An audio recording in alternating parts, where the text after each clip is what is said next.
Hello everyone, how are we all doing? It's the Battle of Navarino, which is a cool battle. It's certainly worthwhile considering and looking at. Hello everyone! Ooh, that reminds me. Ooh. Need to get rid. I need to do that. Hello.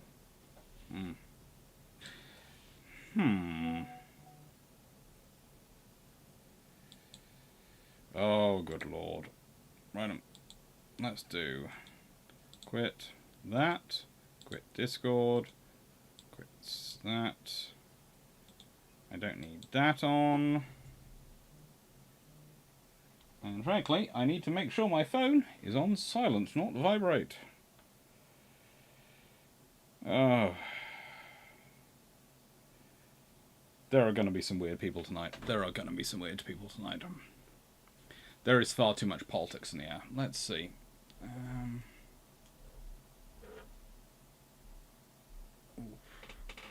Sorry, I'm just going to move this just a tad so that I can move myself and make this a little bit bigger. Hello, everyone. Ooh.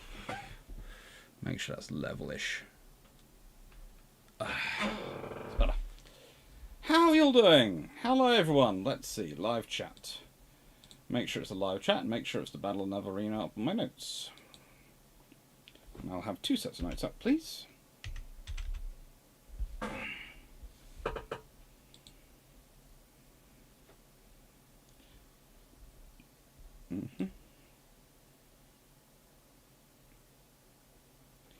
Better.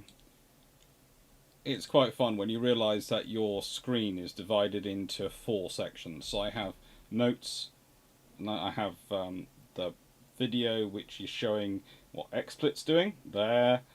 Then I have my notes here, then I have the chat here, then I have the studio stuff over there.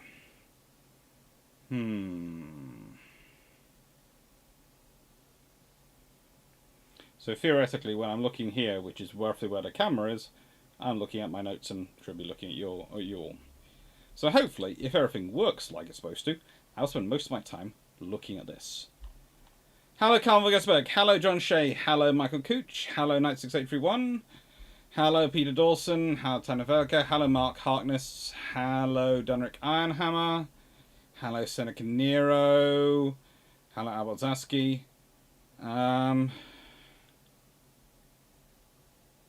Would I be right in thinking that 364 gun, 160 gun, 156 gun, 348 gun, double gun, deck frigate, and a third-rate ship line have no business fighting a second-rate ship line? Theoretically, they should win, but this is an interesting battle, and I don't take this the wrong way, but you're asking some very good questions, Knight68 for one. But the thing is, that's kind of jumping ahead in seminar terms. So we haven't even got through the Greek War of Independence, let alone how you get to the Battle of Navarino Bay. So I'll say those questions, ask them again when we get to the ship structures and we get to the battle. Good evening, Seneca Nero. Hello, Albazaski. Hello, Alistair Shaw. Hello, DG40. Hello, Michael Hooch. Hello, Jess P. Hello. Haven't seen you in a while. Hello, Paul from Chicago and Stafford. Hello, both of you. It's good to have some admins on. Hello, the Melanie 1640. That reminds me. Yeah, that'll sort that one out. Hello, Derp Squad. Hello, Calvin Gosberg, Colin Cameron. Hello. Hello, Spiros Saris. Hello to Greece. Hello, Malgar. Hello, Ajit Bennett. Hello. And hello, everyone else. How are we all doing? Hope you're well. So, the Battle of Navarino. Now, this is one of those battles which often gets forgotten.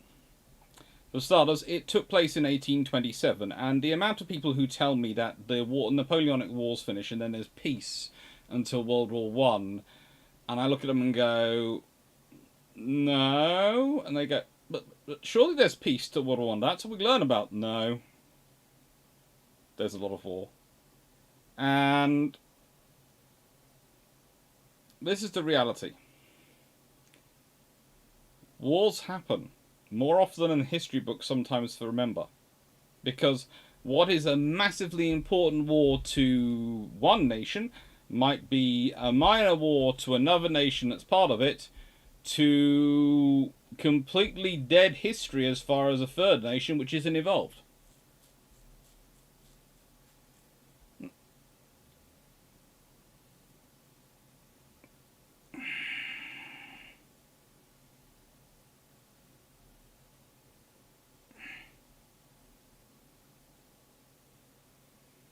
And this is one of those occasions. This is a battle which is actually quite a big battle, but it's one of the more interesting parts of the Greek War of Independence. And please note, the Greek War of Independence lasts from 1821 to 1829. This round, anyway. And so, a battle taking place in October, technically on the 20th of October, 1827. So, let's just work that one out compared to today. 20th of October, 1827. Today's the 20th of October, 2022. So it is 195 years ago. 195 years ago today, this battle was fought. As you know, I do have a habit of sometimes doing, if there's a live the same day as a battle, I do that battle as the subject of that day, because it's something nice to do sometimes. And this is a big part of the ending of the war. Because when you're fighting an area which is very much dominated by maritime movement, losing your fleet is particularly damaging. Now, in the case of, well, in the case of Greece and this war, the Ottomans had been particularly vindictive, although, to be fair, both tragedy and violence begetted tragedy and violence on both sides. But it was a war for independence, so you do tend to side with the ones who are trying to go for independence here. There's also the fact that you find Britain, France and Russia all get involved, mainly from the perspective that they don't want the other ones to win control of anything. I remember once I was actually asked by someone, because I was giving a presentation, a seminar, and they said, why would America get involved if Britain and Japan went to war in the 1930s, and why would Britain get involved if America and Japan went to war in the 1930s? And I, of course, used the thing I always say, well, because neither one wanted the other one to end up more powerful in the Far East than they already were, or Asia than they already were. It's similar with Greece. It's too darn close to the Straits of Dardanelles. It's too darn close to the Aegean. It's too important in the Mediterranean and the movement of goods around there with the Suez Canal, etc., for the British, the French, and the Russians to be happy with either one of them getting more power. So, when one decides to start helping, they all get involved very quickly. This might be a lesson for anyone in future who's thinking about fighting similar wars. If you want to get the major powers involved, get them all involved on your side by basically suggesting whichever one does get involved is going to get assistance. It's going to get support. It's going to be your friend forever. A special friend.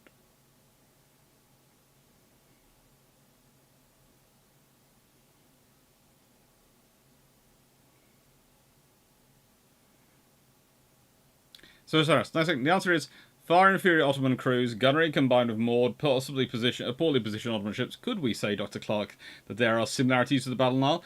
There are humongous similarities with the Battle of Nile. There are a lot of similarities between the Battle of Nile. And there's also the fact that the Ottoman fleet was mostly trained by the French, but we'll leave that to one side.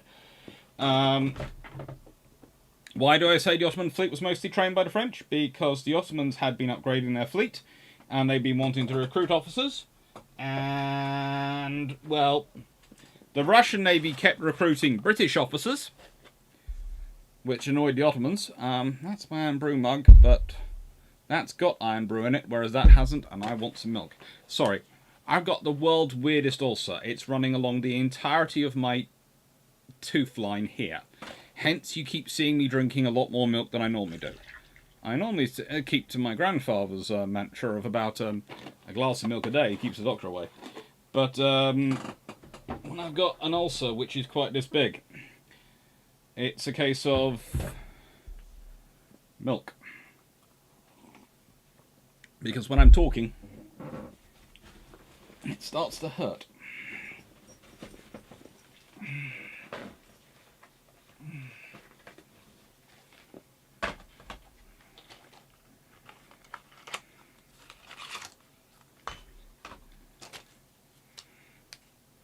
Now, everyone needs a special friend. Everyone always needs.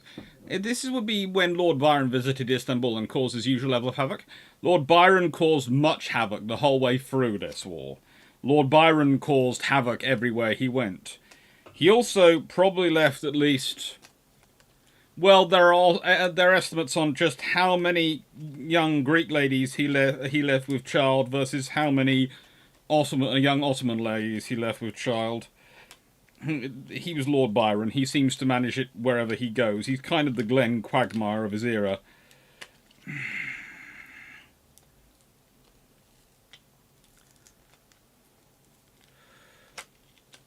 Yeah, but in the end, the British come out on top, because the British were already on top. It kept the British in their level of power, it kept the French in their level of power, and it kept the Russians in their level of power. It was a very successful scenario, for all in a purpose, because if the French had come out on top, then that would have disrupted the British and the Russian position. If the Russians had come on top, it would have disrupted the French and the British position. If it basically, status quo wins.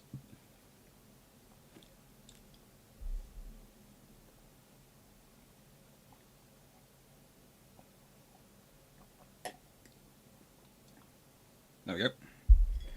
Oh. Not sensibly necessarily the most sensible dosing. Oh.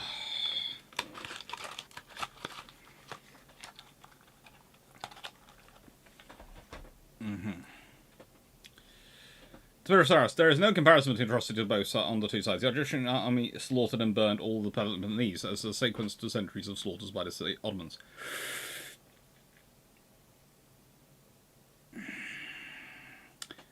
The Ottomans certainly did worse in magnitude. I certainly did worse in magnitude. But there were thousands lost on both sides. It's a war.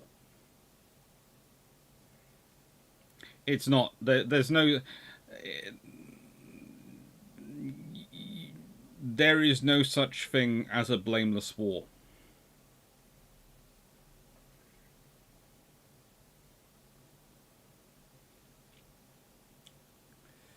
And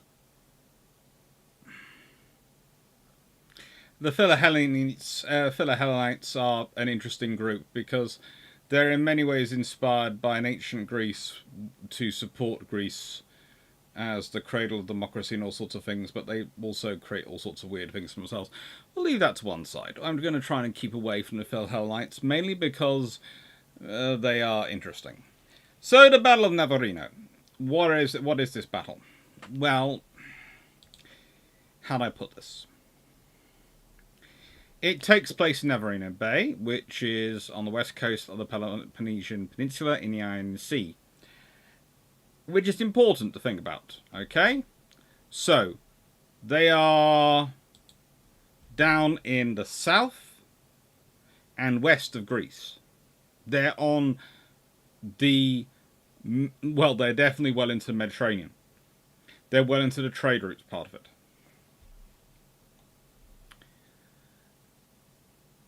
Basically, it starts off with the Russians trying to get involved. And I know there's all sorts of talks about the Philhellenites and the lovely wider region, the reasons for why the British and the French got involved. But in the nicest way, the British and French got involved because the Russians were trying to take off even more of the Ottoman Empire. And there was a worry that the Russians might try and incorporate Greece into their wider empire as an idea of a protectorate or something. Hence, the French and the British got involved.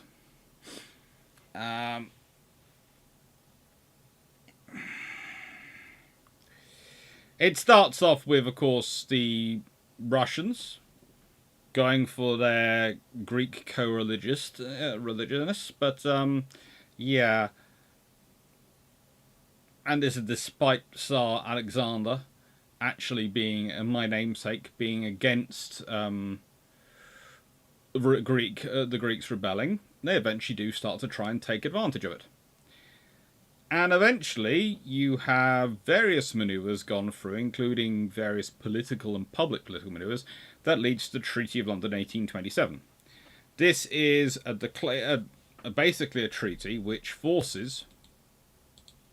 Well, when I say forces, it's it's kind of like this. Britain, France and Russia get together and sign a treaty together that calls upon Greece and the Ottoman Empire to cease hostilities, and they wanted the Ottoman Empire to create an independent Greek state.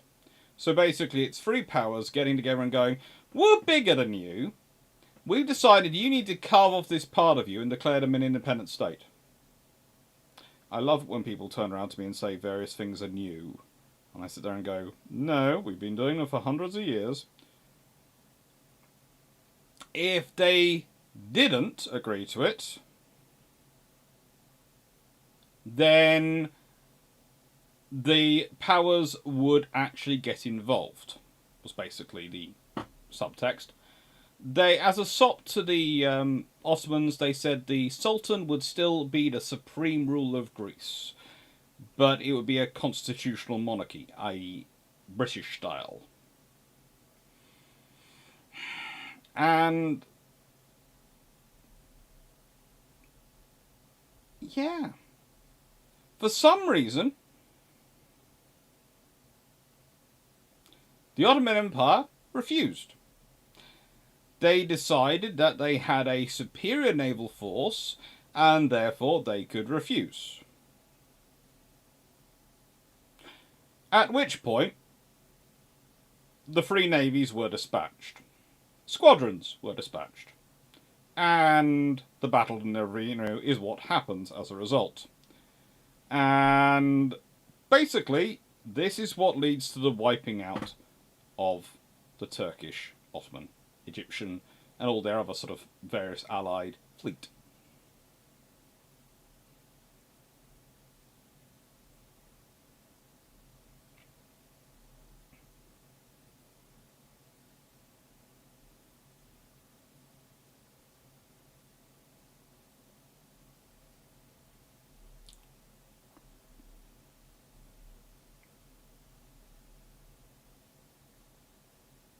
On the note of, for what if the story, Sweden decides to hold on to Norway by force in 1895. Do the British and other great powers intervene or not?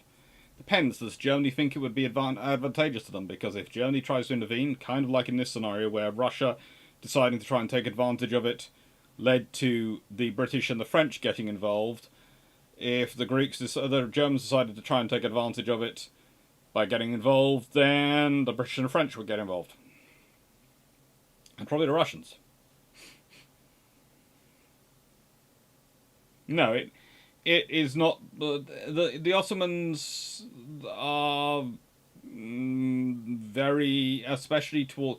It's going to sound strange. The Ottoman Empire is one of those empires which is very prone. In fact, all empires are to an extent prone to this, but Ottoman Empire is one of those ones which seems to fall prey to it as a modus operandi more often than others do. And I think it's probably to an extent the fact that they are always surrounded and always feel as if they're under attack. It's a kind of it's the only empire I know which never really gets out of the siege mentality scenario. Spirosaurus, I agree, Doctor. The Greeks killed the Muslim population of Tripoli, but the ratio of civilians killed must be like 101. Yeah, but the thing is, as I said, it's a case of the Greeks would manage to kill half a dozen in an attack.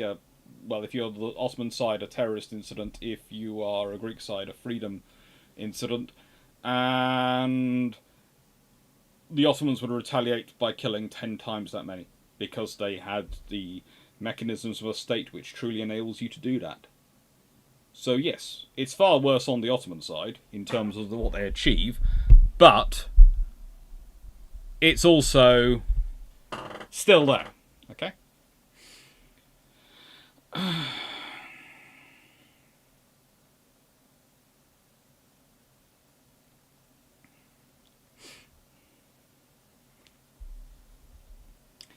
Lord Byron was the rock star of the 1800s. Love him. What a poetic genius. Yes, and well, he didn't really care about gender or anything of the company. Even though I do admit, I will say that he was very open-minded.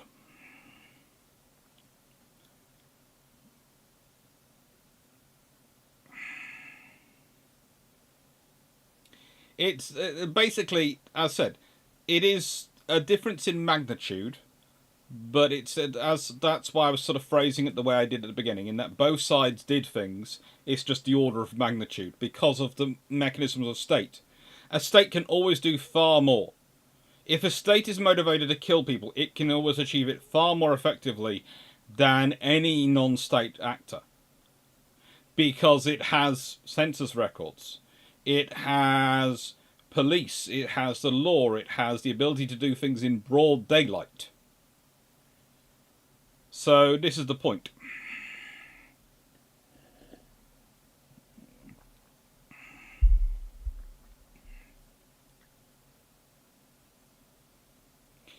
Michael Cooch, if the Ottomans had said, okay, I accept that the Greeks refused, what would the powers that intervene on the Ottoman side?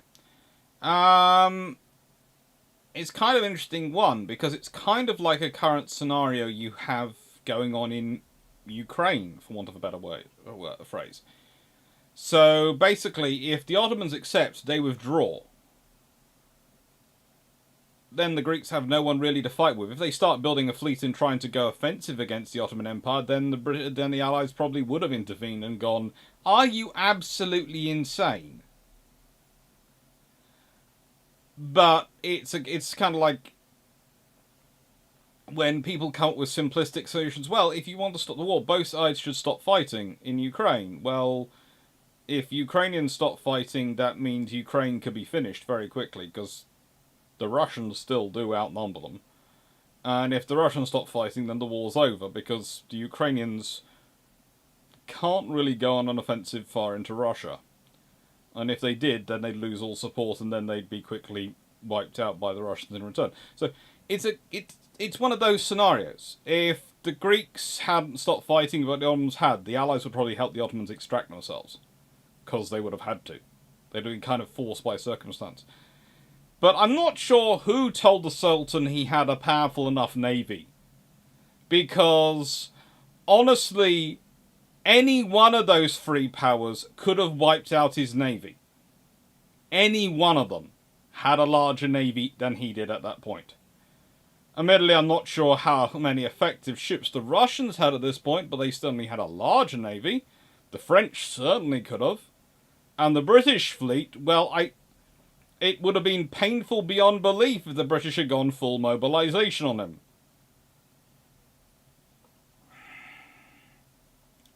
So basically, the Treaty of London takes place in July 1827, and by October 1827, the treaty has resulted in the Allies crushing the combined fleet, But the treaty didn't just finish there. It also bound Russia to promise not to attempt any territorial aggrandizement at the expense of Turkey, or securing any exclusive commercial advantage from Turkey as a result of the war with the Russian war with Turkey. And well, here's the interesting thing: war actually broke out between Russia and Turkey before the treaty did. War, it was fun. Well, how to say, before the treaty ended. War broke out in June 1828 when the Russian troops decided to cross the Danube and march into Dobruja, which was at that point Ottoman-controlled province. And this, of course, becomes the Russo-Turkish War of 1828 to 29, which is solved by the Treaty of Andropol.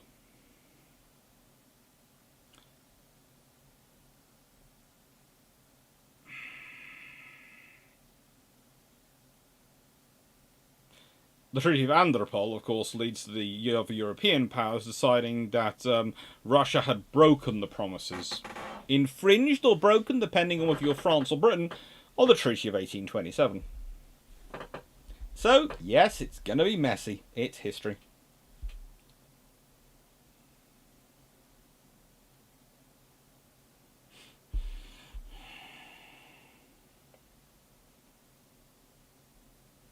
That's a superior naval force. What were the Ottomans smoking? They're all thinking about top dog and also the waves at the time.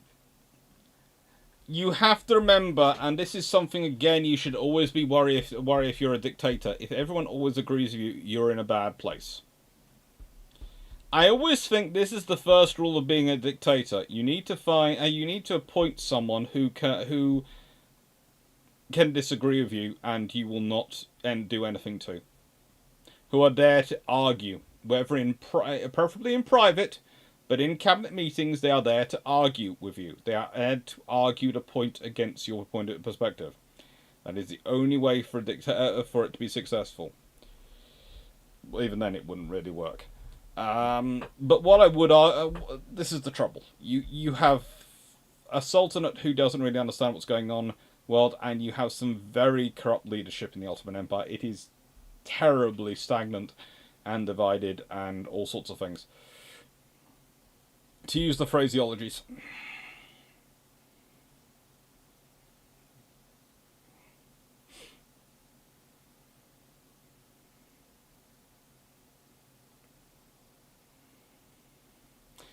Hi, Just Funk. Nice hearing. So the RN are dispatching ships from the Mediterranean fleet to dispatch the Ottomans. Just part of the Mediterranean squadron. It goes to say hello. Spirosaurus, what did the British officers report about the beginning of the battle? We'll be getting to that when we get to the actual battle. We're going to do I've given an introduction to the battle, and then the next slides will carry on. And I've designed all the slides to be roughly they'll be up there for roughly 15 minutes, so I can answer questions as I go. As said, this is sort of seminar style.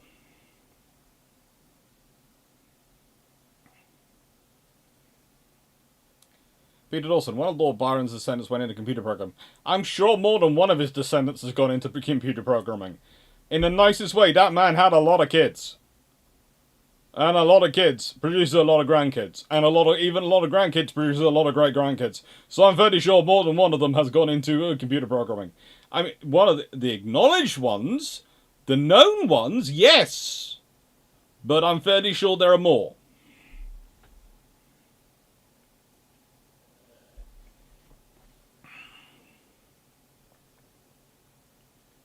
I'm now wondering how the Ottoman Empire survived of this till World War One, causing them to implode.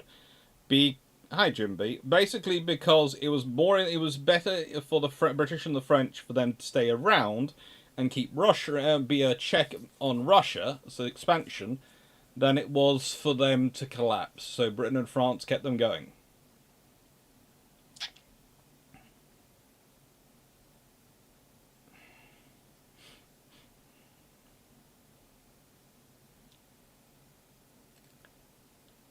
That's off this topic. The the whole Ukraine question. I used Ukraine as an example just because it was a case of it fitted with that question.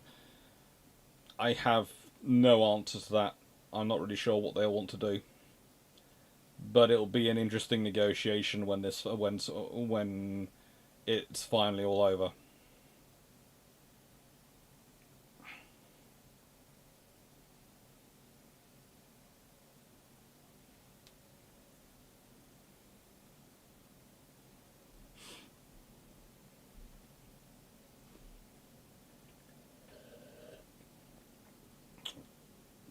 Yes, before anyone asks a question, the reason Melanie 1640 has been promoted is because her and Safford do have a running bet over who will manage to beat down the most pawn bots should they show up. So please note, there they go.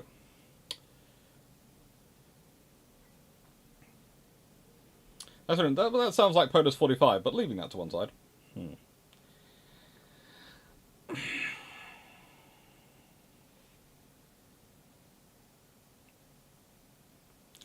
Thunder Cannon, I read an article not long ago about how wars end and the problem of not being able to trust the opposing side upholding deals, so the war would go on until such a state could be reached. It is an interesting issue.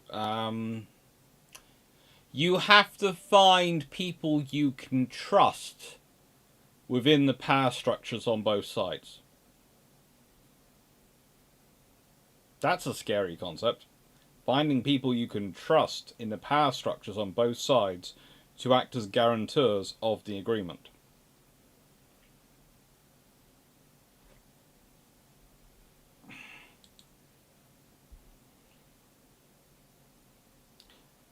That's good. One of his direct children was a programming computer. Just before the term was coined, Ada Lovelace understood the difference between Jim Bett and Babbage did. Oh, she did. She was a spectacular brain.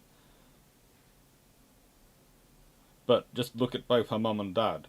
They were, it's one of those things. There was that whole episode of Futurama once where they said aliens came to Earth and forced all the smartest people on Earth to procreate together.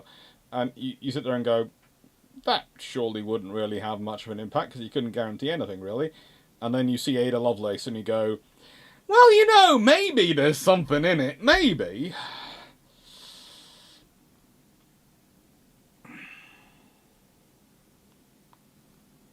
Just long. I take it the British and the French wanted to keep the status quo of two weaker nations going at it instead of turning on them. It limited Russia's power quite dramatically, and the Ottoman Empire was never going to be a threat to anyone.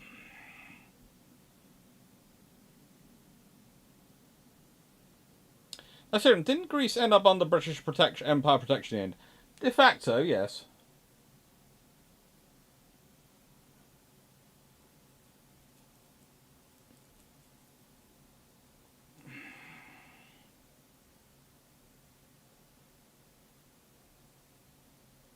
Hi, sure, quickly. Oh, well, I have a question. How long in collective memory of those countries would actions like this embed themselves? Think about how quick countries seem to flip-flop on how they feel now. Well, to be fair, in Greece and Turkey, the Greek War of Independence is still remembered quite heavily. In terms of the Battle of Navarino, it's remembered more in my experience in the Greek side than the Turkish side. Okay, so I'm going to give you an overview to the Greek War in less than 10 minutes. And so please note, anyone who's Greek who's watching this, if I skip over large chunks, it's because explaining anything in 10 minutes and a whole war is frankly impossible. But it's necessary to give a pertinent introduction to the sections that need to be done for this video to work. So I'm going to focus on the maritime aspects, and I'm going to leave a lot of the other sections off to one side. For people who are far more informed on the land side, etc., those sort of Bibles to do. I have taught the naval side of the Greek War of Independence, and I have taught these things before, but they've always been in concert with other people who were teaching the rest of the war, the political, the land, and those sort of things. So I would leave that to them. And I have got some very good friends. None of them have a YouTube channel. I keep telling them to have a YouTube channel. Who could teach that? Including one lady who is half French, half Brazilian, who teaches in an American university, and is probably one of the most knowledgeable people in the Greek War of Independence I've ever met, and I still do to this day do not really understand why she's so obsessed with the war, but she is.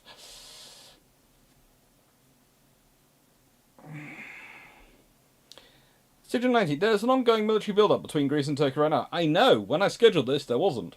So I'm slightly worried about being seen to be pertinent or at all in terms of preordaining these things. So, Greece, barring the Ionian Islands, had come under Ottoman rule in the 15th century. Okay? So the 15th century, of course, is the 1400s. So they've been under Ottoman rule for roughly 400 years. Roughly, give or take. They came under the control of the Ottoman Empire during the fall of Constantinople, but they were really some of the last holdouts from the Byzantine Empire, and this is kind of appropriate, because in many ways they'd been the founding core part of the Byzantine Empire, and have been a critical part of the Roman Empire ever since the Caesar-Pompey Civil War.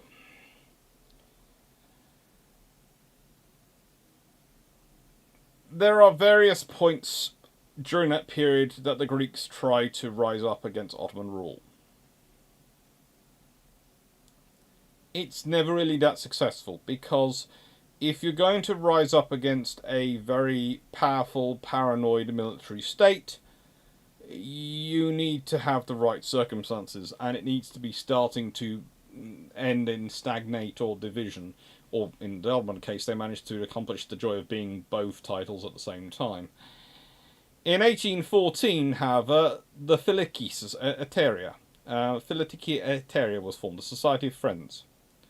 Their aim was to liberate Greece. They're part of this sort of group, these groups of independence movements that start sort of forging up at this point. You also have similar society starting to grow in Italy to form a unified Italy. You have similar organisations pushing for a unified Germany. All sorts of things. In about after sort of towards the end of the Napoleonic Wars, these things start to come about. Not sure why. Maybe it's level of education. Maybe it's level of free time. This is one of those things that if you want something to be successful, you need the middle classes to buy into it, because they're the ones with the free time and the free time to do the organising and to do all the necessary stuff. It's a very, very sad thing. You probably like some of the really rich people to get involved, but often they're too busy being rich to do it. Some of them will get involved, but they'll be rarer ones. But the middle class are usually the ones where a good successful rebellion will come from. That's why, if you're sensible, you buy off the middle class if you're a ruler.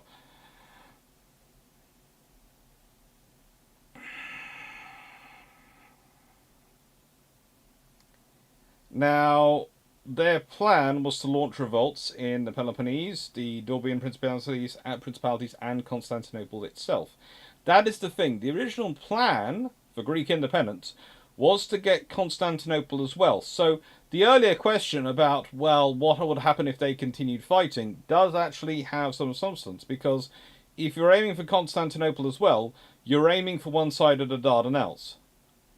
And now you can see why the British and the French were really worried, because if the Greeks got Constantinople, that would be, of course, the capital of the Ottoman Empire. The Ottomans would never let that last, so they'd want it back. So the only way it could be probably defended by a nascent Greek state would be to invite in the Russians, which would give them control of one side of the Dardanelles for getting their ships in and out of the Dardanelles from the Black Sea. So it would give the Russians very safe harbour and area to operate from, which they'd have complete control over the entrance and exit of. You starting to see the problems here? It also gives the Russians a reason to start invading probably Turkey proper to defend Constantinople. And that moves the Russians closer to the Middle East and closer to India and closer to the Suez Canal, and all these things are things you don't want to do. It's not the first order effects which will kill you, it's the second, the third, the fourth and the fifth. The plan was to start on the 25th of March 1821, Julian calendar, which is the Orthodox Christian festival of the Christian festival and Feast of Annunciation. However, Ottoman Empire actually managed to discover the plans early. This forced the Falikietera to actually start earlier. So the revolt began on the 6th of March, 1821. 21st of February, 1821. So about a month before. Now, that means they've got most of the stuff ready. They were just doing final preparations, so they're actually in a pretty good position to go. In the Dorbian principalities, but that was put down quite quickly by the Ottomans. However, events in the north urged the Greeks in the Peloponnese into action, and on the 17th of March 1821, with the Manuats declaring war, and in September 1821, the Greeks under the leadership of Theodoros Kolokontris managed to capture Tripsolita, and revolts in Crete, Macedonia, and central Greece also broke out. They were all eventually suppressed, but they break out. The Greeks even put together a makeshift fleets, which achieved some success against the Ottoman navy in the Aegean Sea, and prevented Ottoman reinforcements from arriving. However, the Greek factions were their own worst enemies, and they ended up having civil wars amongst each other. The Ottoman Sultan, worried about losing, calls in his best general, Muhammad Ali of Egypt, who is his vassal, and the person who runs Egypt for him.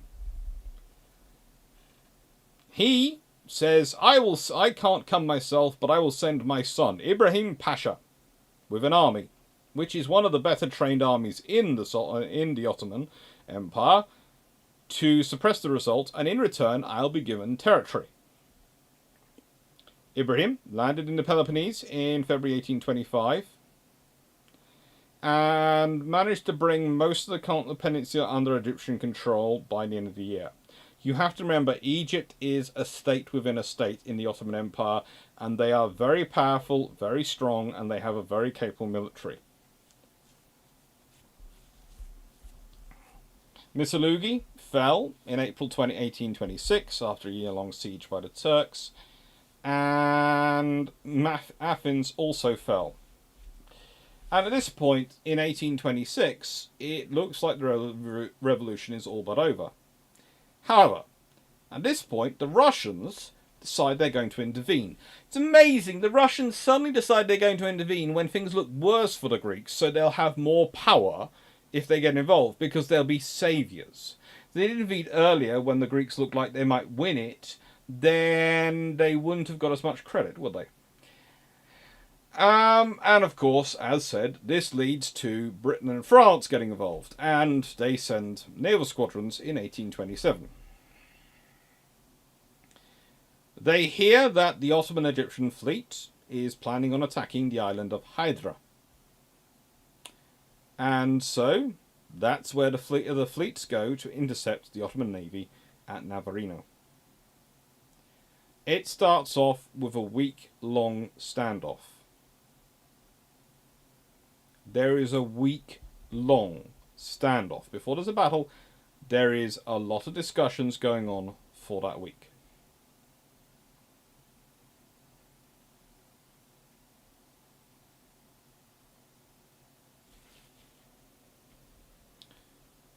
In 1828, the Egyptian army withdraws because of a French expeditionary force. Then the Ottoman garrisons in the Peloponnese surrender, and the Greeks proceeded to retake central Greece themselves. Also, in 1828, the Russians invaded, of course, the Ottoman Empire, and there is the London Protocol in February 1830, which finally recognised Greece as an independent state under that protocol. 1832, the London Conference, and eventually the Treaty of Constantinople that defined the borders of the new state and established Prince Otto of Bavaria as the first king of Greece.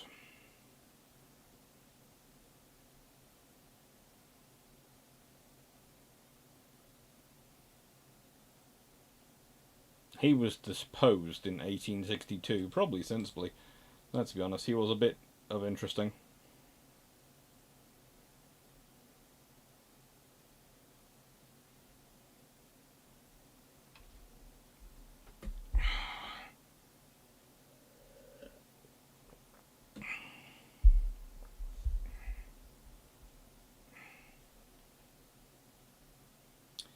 He did have a problem in that he was a Roman Catholic in charge of a fairly heavily Orthodox country.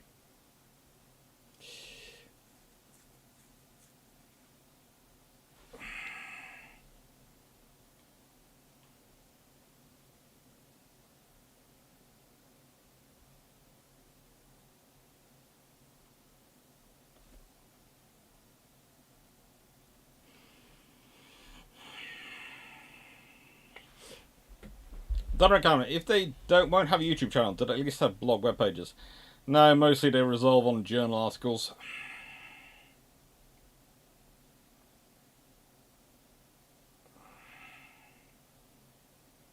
Explaining a war in 10 minutes is History Channel's modus operandi between commercials and shows on H and Aliens nowadays.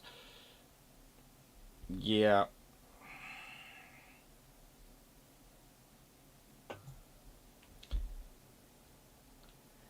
Didn't you do something on the Crimean War just before the war in Ukraine began?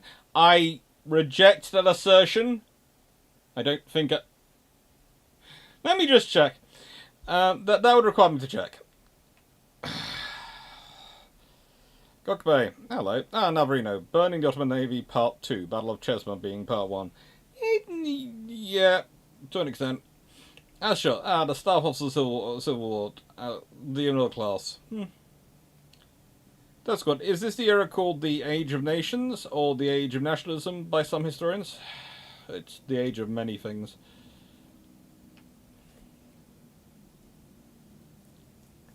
I say, does this count as the start of the Great Game? I'm fairly sure the Great Game had already been ongoing for a while when this began. It was still called Constantinople at this time, or was that just what the Greeks called it? That's what the Greeks called it. It was Istanbul, but Constantinople, and, well, there is the Treaty of Constantinople. Constantinople is one of those interesting places.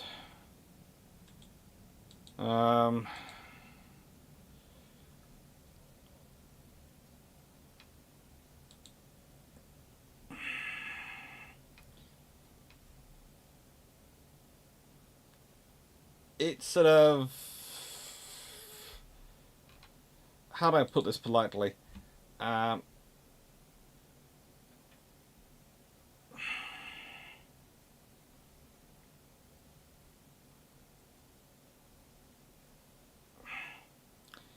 It's part of the Turkification movement, so the name Constantinople was used until roughly the 1920s when they had the Turkification movement going on and pushing things and changing names, so yeah. It's an interesting time. However, Greeks were losing the war. Only European intervention by great powers led to them winning their war of independence.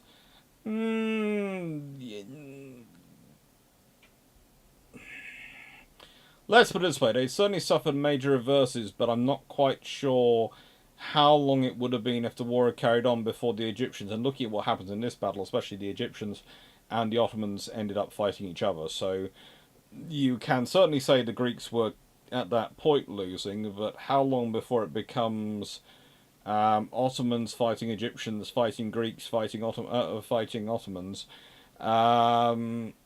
is open to discussion.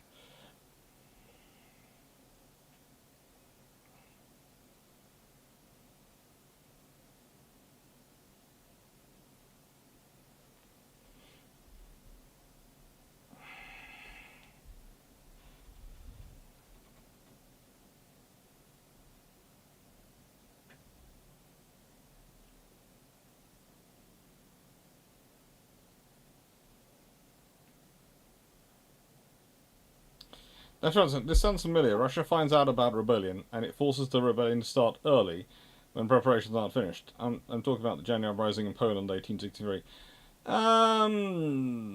These things happen.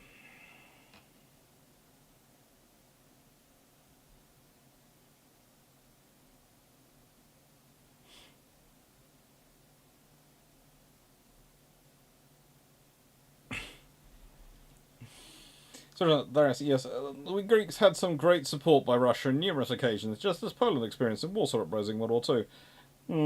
Yep.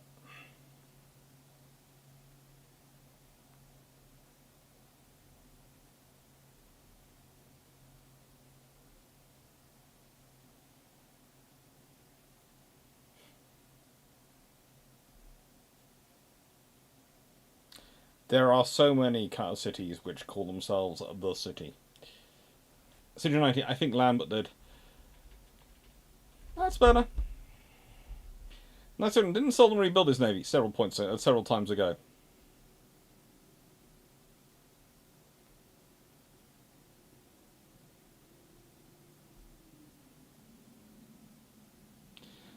Doctor almost going full on I reject your reality and substitute my own on us.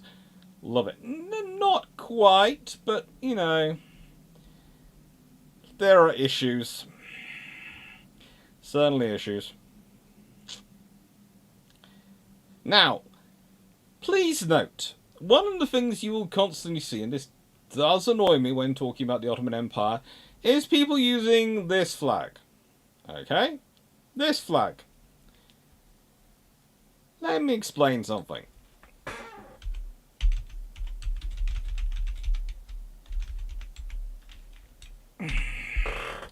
So, they had a lot of flags at various points. This was the naval flags of, according to Bowles, in 1783. And quite probably their flag after that point. This becomes officially adopted in 1844. So, when you see someone quoting and using this flag and going, this is the Ottoman flag, only from 1844 onwards. Prior to that, if you were looking at a ship, you're probably going to see this flag.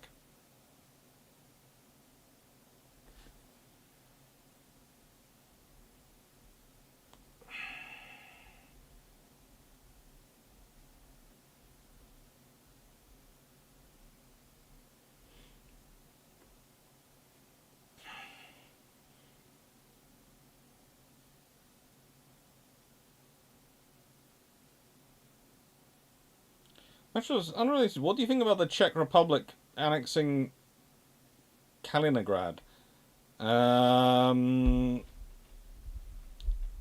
If I remember correctly, that's quite a long way for them to go. Off topic.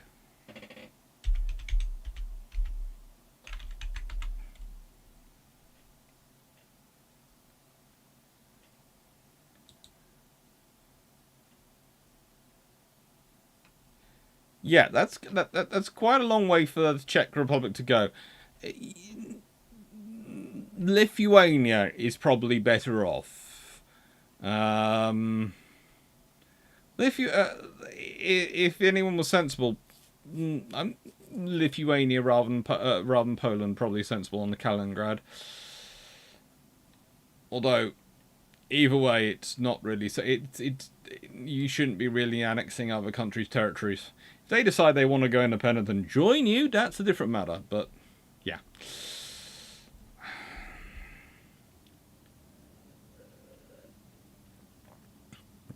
Wars of aggression have a habit of not working out that well if we look at recent history for the last 100 or so years.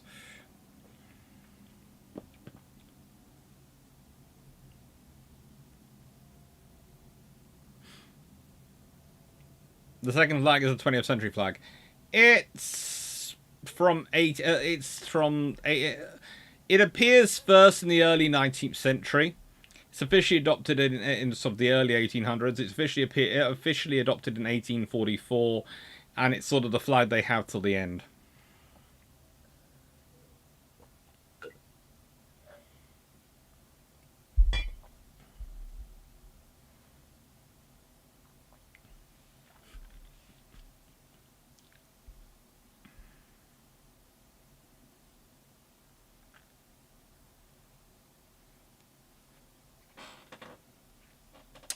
Now, the Ottoman Empire. How do I describe the Ottoman Empire? Well,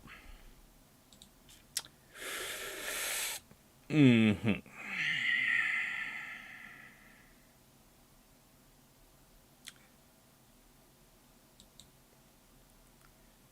Ottoman Empire, oh good lord, let's be honest, just gets into trouble. It starts to get into real trouble in the early 19th century. Basically, Selim III decided to modernize the army. And this leads to the Janissaries revolting, which cost Selim his throne, his life, and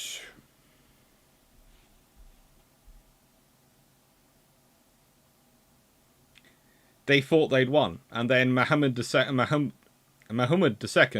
eliminated the Janissary Corps in 1826.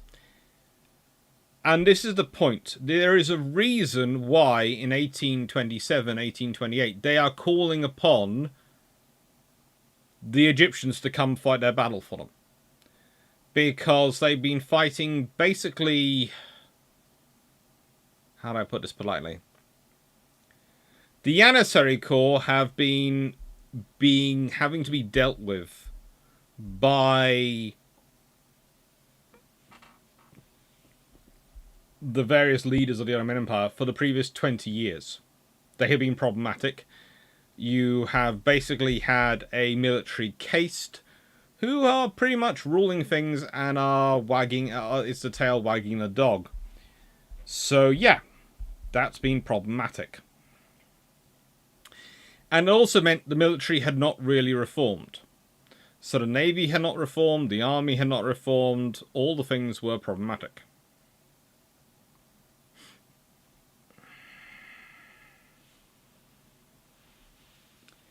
And they were increasingly using Egypt, which had its own separate army, to fight their battles for them. The Egyptians had been used against the Al Saud family in Arabia. And that's why they didn't call them into the Greek War as well. But there is a problem. In 1831, Muhammad Ali Pasha, the Egyptian ruler, revolts against Muhammad II. This was due to Muhammad II not granting him the governorships of Greater Syria and Crete. These had been promised in return for him putting down the Greek revolt.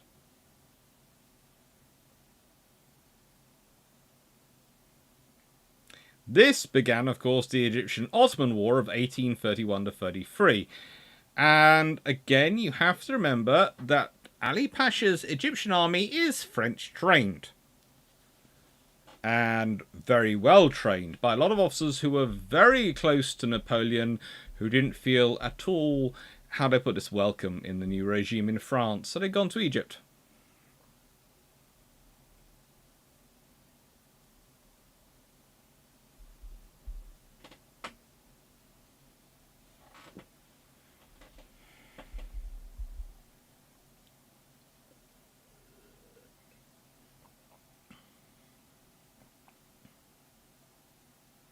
Oh, and by the way, the Ottomans managed to defeat Ibrahim Pasha's army only by calling in the Russians to help them.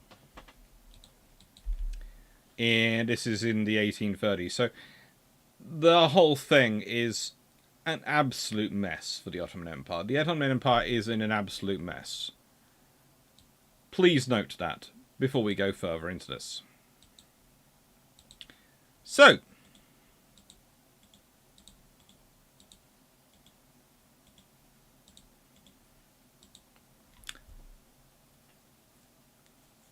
we have some fun going on.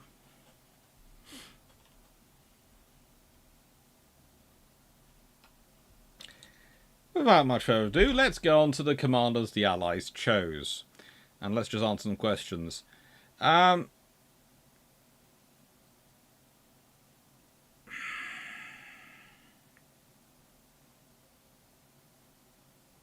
Janissaries are some scary guys. They are.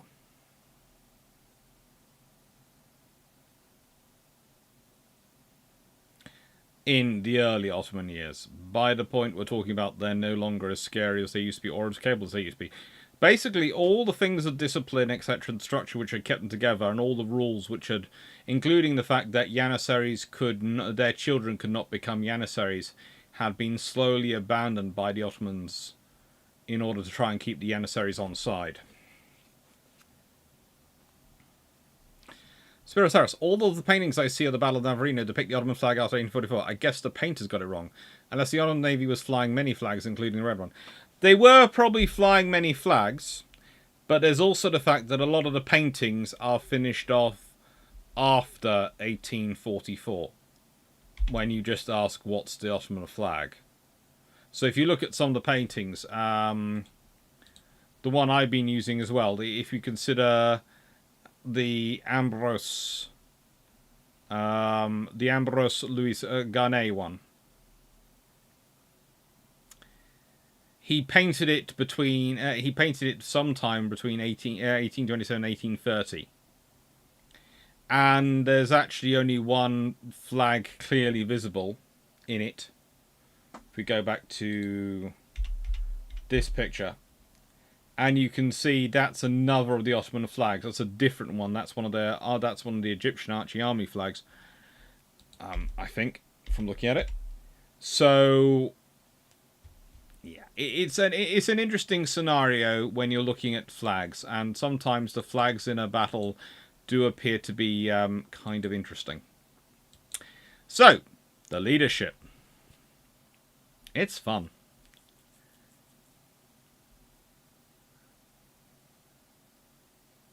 So by the 19th century, they're mostly a kind of corrupt officer class, to an extent.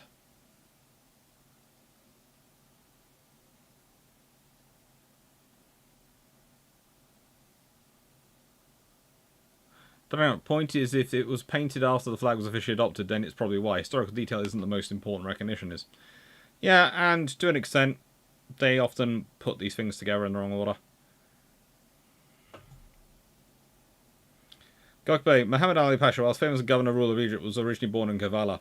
That is the joy of the whole system.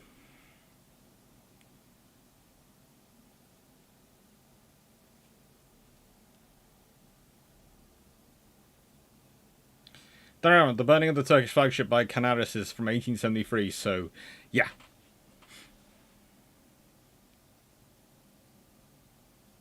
Decision 90. By this time, most of them were native Turks as opposed to strictly Balkan babies leveled from Balkan Christian populations. And other Christian populations, they had basically gone out. It was a very effective system, a very terrible system for the families involved and everyone else involved. But, yeah. It's a kind of a system, you can always tell when people are trying to imagine a dystopian way to raise soldiers, and there have been certain movies we can imagine this, they show children being taken away from their mums, etc., as soon as they're born and then raised in a barrack-style scenario to become soldiers. Well, that's basically what the Janissaries were in their heyday. It produced very effective soldiers. It produced absolute brutal soldiers, but very effective ones.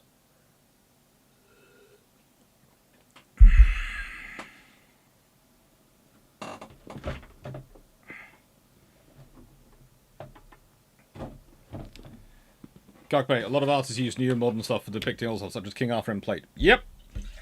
You can say that a million times times 10.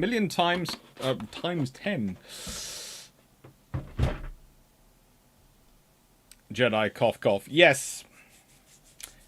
And it's always a thing when people go, the Jedi are the good guys. Really? They take children away from their families and raise them in that sort of scenario. It's just not a good way to go. Doesn't tend to build balanced human beings. Can't think why.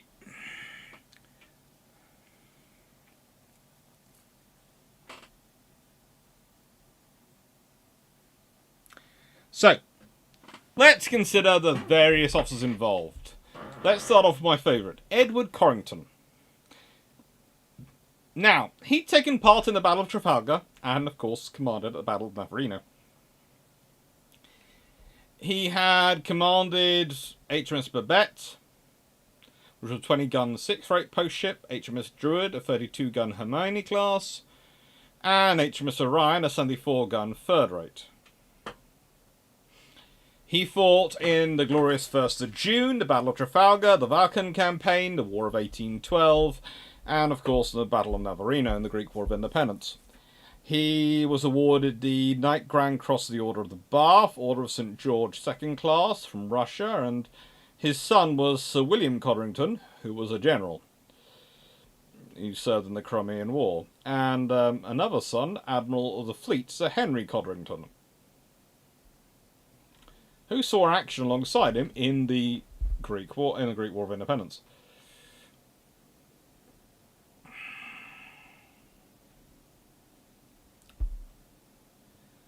Now, Codrington was in charge of Orion at the Battle of Trafalgar. Orion was stationed to the rear of the Northern Division and therefore took 2 hours to reach the battle. Once there, Codrington ignored all other ships. This is the way it's described in about 4 different books. Ignored all other ships and decided that he was going to hunt down the Swiftsure. He managed to force her to surrender. Once he'd taken the Swiftsure, which hadn't previously been engaged before there, he decided he'd have a go at the Principe de Ostris, which he failed to manage to get, but he gave her a jolly good go, and then he decided to take the Intrepide.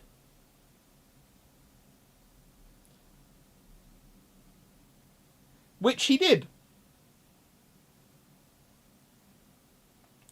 So yeah, that's his Battle of Trafalgar.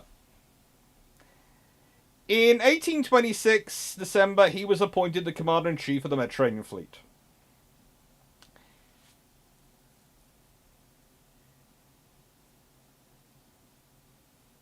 He was then engaged until he was recalled in 1828 on what he described as arduous duties imposed on him by the Greek War of Independence, which led to anarchy in occupied Greece and the surrounding areas. His orders were to enforce a peaceful solution to the situation in Greece. Codrington, though, is no Collingwood. His diplomatic skills are,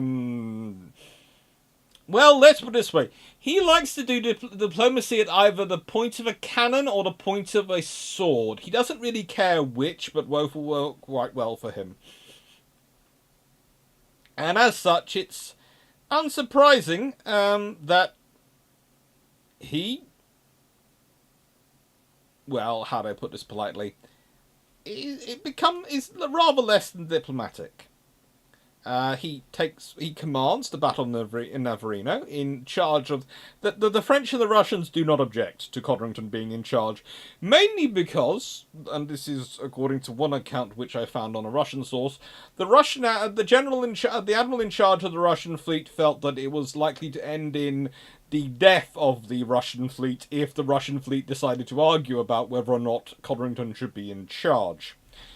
It was kind of assumed he was in charge, and he was just going with it.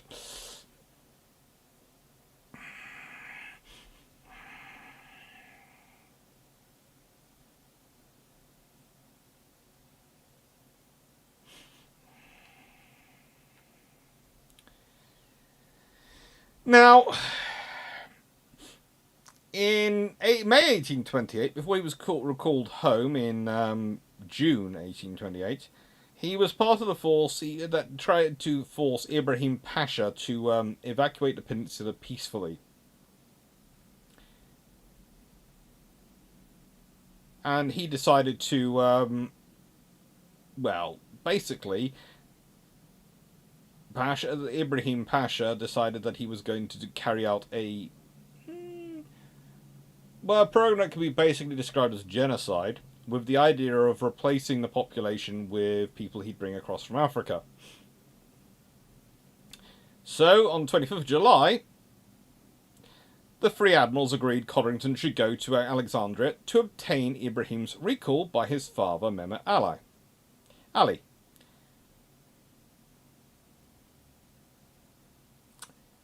Codrington did this because his successor had not arrived, so he carried out the arrangement. And, well, he turns up in Alexandria, and by the time he's finished, there's the Treaty of the 6th of August 1828, which settles the evacuation of Maria.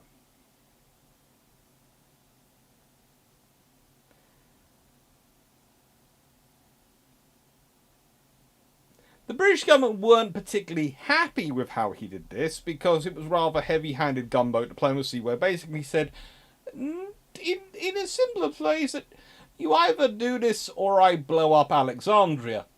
Which, of course, the British government would actually do later on in a few years' time. But at this point, they weren't really happy with it, and the British government at the time weren't really happy with him weakening the Ottoman Empire quite so much, which was their main thing for stopping the Russians expanding. So they were quite happy when it was recalled. But saying that, it did stop the genocide. It did stop the genocide. Although it was not done in the way the British government would have preferred it done more diplomatically and less, either stop this, or what I will do to you will look exactly like what you're doing to them. It wasn't diplomatic. Okay. Then we have Henry de Rigny. Now, he is a interesting officer. How do I put this politely?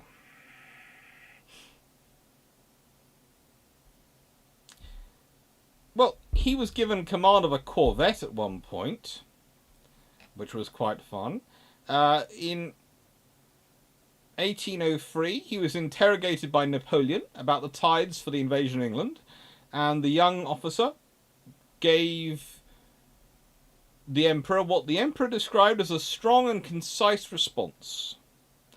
Therefore, he was embedded with the Marines in the Grand Army between 1806 and 1807, taking part in the campaigns in Prussia, Poland, and Pomerania, fighting at Jena, Pultusk, the siege of Stralsund, and Graditz, where he was wounded. Then he was assigned to the army of Spain in 1808, where he became aide-de-camp of Marshal Bracés. Distinguished himself at the Battle of Medina de Recio, and wounded at the Battle of Someska, and witnessing the capture of Madrid and the Battle of Wagram. In 1816, he was elevated to the rank of captain.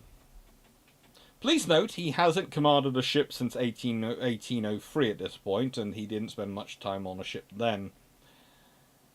In 1822, he received the command of the French naval forces in the Levant.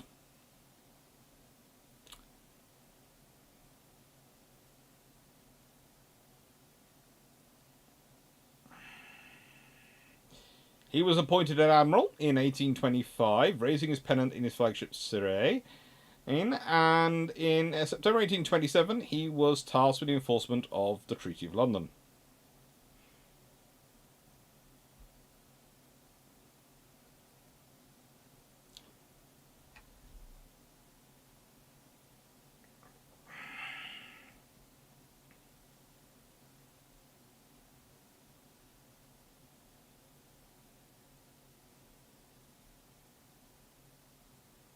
He was an interesting choice, but in his defence, he decided he wasn't going to get in Codrington's way. So that's always a good thing to do. Then we have our commander of the Russian forces, Ludwig Sigismund Vincent Gustav Reichsgraf van Heyden. A Dutch admiral.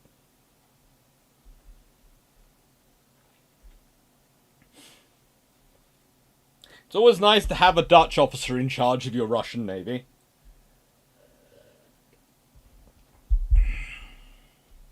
Now, he joined the Dutch Navy at the age of 9, was promoted to Lieutenant C by 16. He did several years overseas during his 6 years in active duty. He was a faithful Orangist, accompanying Stadtholder William V on his flight from Schwengen to England. When he returned to the Netherlands, he was captured and locked up in the Gavin Post prison in The Hague. He always refused to give details of William's passage. Set free after 2 months, thanks to Pickerou's initiative, and then resigned his commission and returned to Sunderen.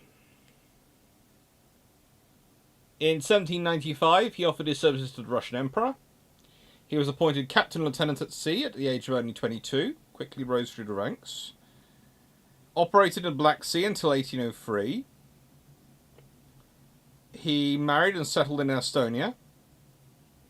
In 1808, he was promoted to Captain First Class and was awarded command of the Russian flotilla in Viborg in the 1808-1809 war against Sweden. He defeated the Swedish galley fleet at the Battle of Sandstrom. And then when the Swedish flotilla retreated to Åland, Van Heyden was made squadron commander in the Grand Duchy of Finland. After the siege of Danzig in 1813, he was promoted to Commodore and decorated even more. In 1826, he was given command of the Russian fleet in the Mediterranean, with Mikhail Lazarev as his deputy. And that is where he ends up as commander of the Russian force at the Battle of Navarino. So, we have an Englishman who has a huge amount of sea experience, but has the diplomacy of a hammer. We have a Frenchman who is a very good officer ashore in charge of land forces. And we have a Dutchman in charge of the Russians, who is a very experienced sailor, but doesn't have the seniority or status to really command the other two. But I would point out that Edward seems to rely on him a lot more to do some jobs than he does him. He finds his captains excellent, but he's not quite sure about him. It's fun times.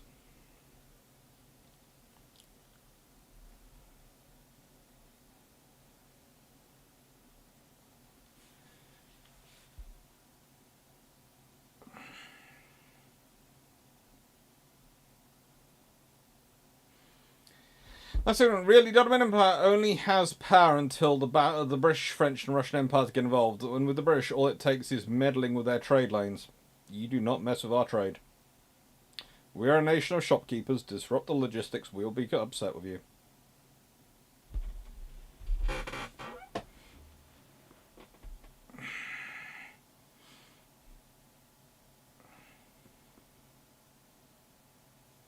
On the other hand, having a telepathic 8 to 14-year-old with significant telekinetic ability in the house.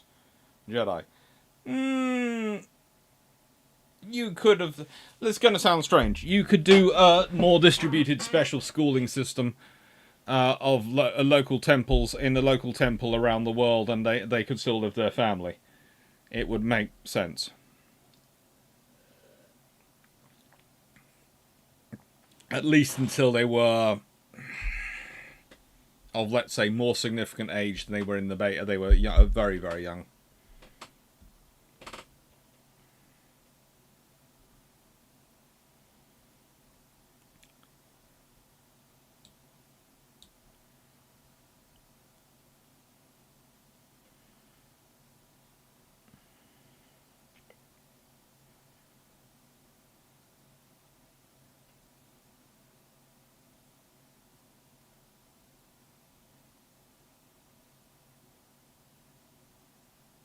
Sure, Codrington thinks he's Nelson. Codrington doesn't think he's Nelson. Codrington thinks he's Codrington. Please note, he does. He doesn't think he's Nelson. This would seem strange to you. He served alongside Nelson. He had great respect for Nelson. But people thinking they are someone else, i.e. thinking they're Nelson and acting like it, is really something which has to be out about 2 or 3 generations after that person's died. When they've sort of started to reach into the cultural memory banks.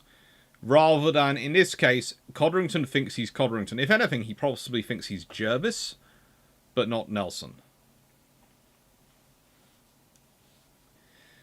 Edwin Codrington must not have been popular, given he only gets an A-class destroyer named after him, which is sunk in harbour by Nazi aircraft. Popular is something which other people care about in Codrington's life. Vision. So, diplomatically, as Edward's Admiral Anakin. No. Anakin was, in some ways, politer.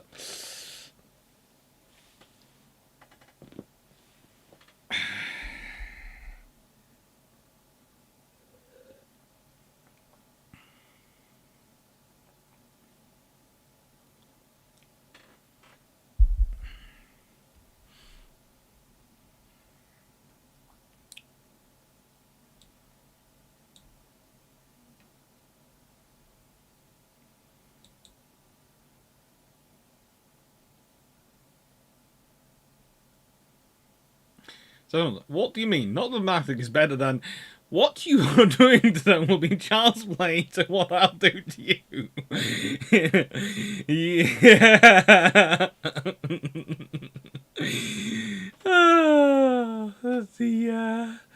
That is the opening of it, definitely.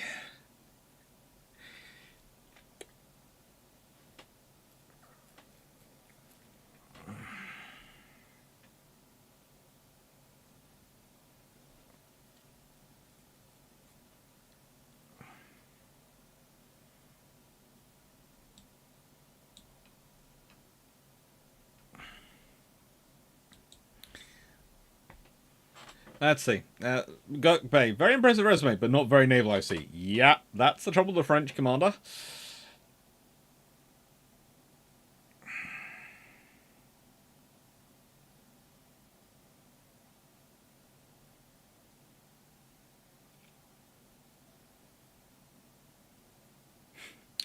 Clarke Bay, the Russian admiral is the most competent of 3.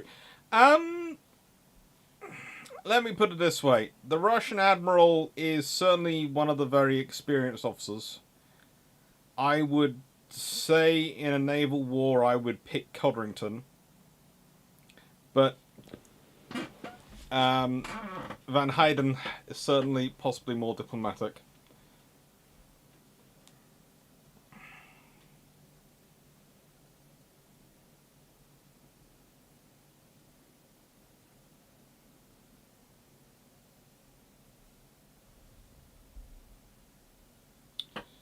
Cyrus, merely commanding Orion at Trafalgar qualifies Codrington as a naval legend. To an extent, Alistair Short reminds me of the Dutch Chief of Staff in the 100 Days campaign. Incredibly competent, doesn't have the seniority to really challenge the Duke. Cyrus, we have statues in the streets named after all 3 admirals in Athens. They deserve them.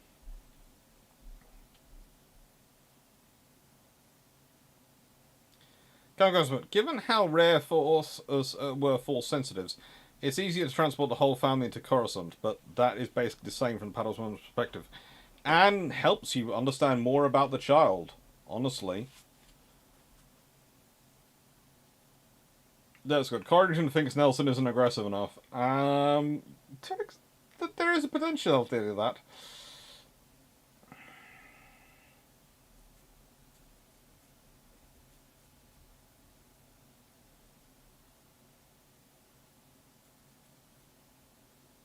No, so you mean people don't typically think they're people who they've actually served with? Yes.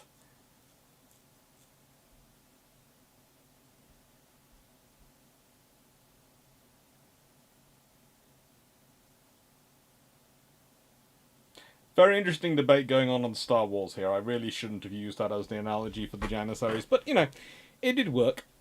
It explains it all to you. When I saw it in the chat, I should have not ignored it. Now, admittedly, the lights are touched and it starts the screen wagging around.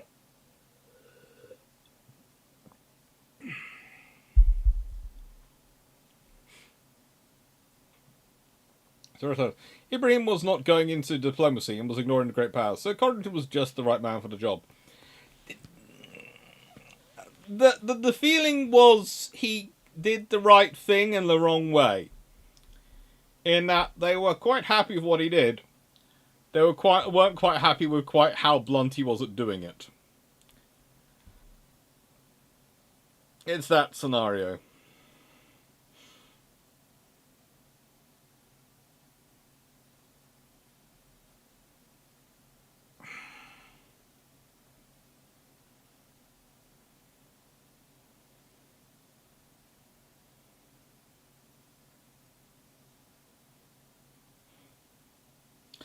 It's an interesting part of history.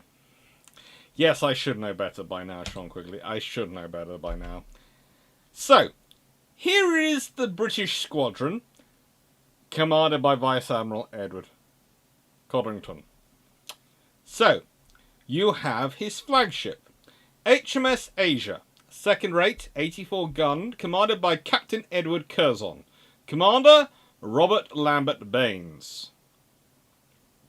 This is the flagship of the British squadron and flagship of the Allied fleet. HMS Genoa, a third rate, 76 gunned. Captain Walter Bathurst, Commander Richard Dickinson.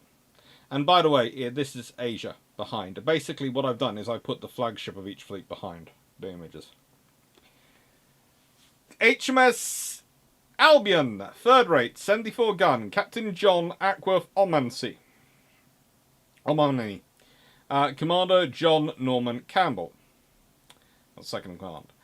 HMS Glasgow, 5th rate, 50 gun, Captain the Honourable James Ashley Maud.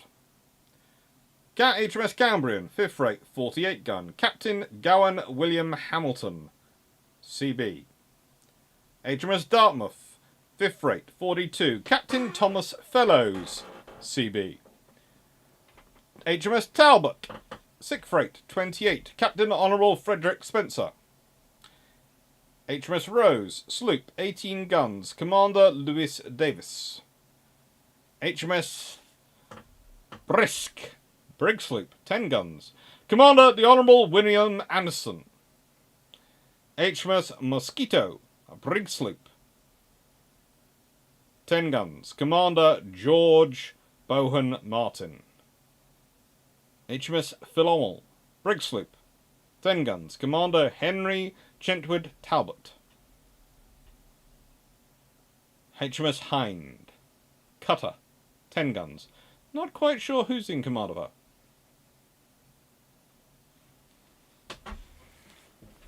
her. Now, let's consider this force. Let's consider some of the names here. These are not officers who are going to spend minimal time at sea.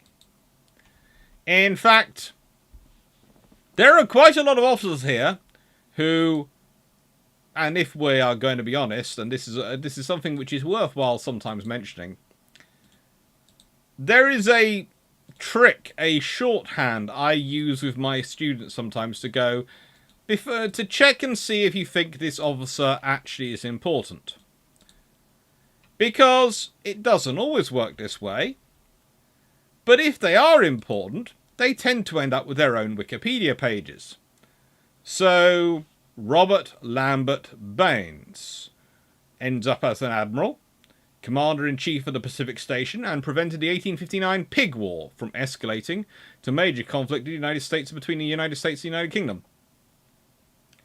So, let's see, what's he at this point? Oh, he's commander. That is the executive officer on the HMS Asia, the flagship. good spot for him to learn. Walter Bathurst. Now, interesting enough, he gets killed at the Battle of Navarino. So his commander, Richard Dixon, takes over. He was an experienced officer.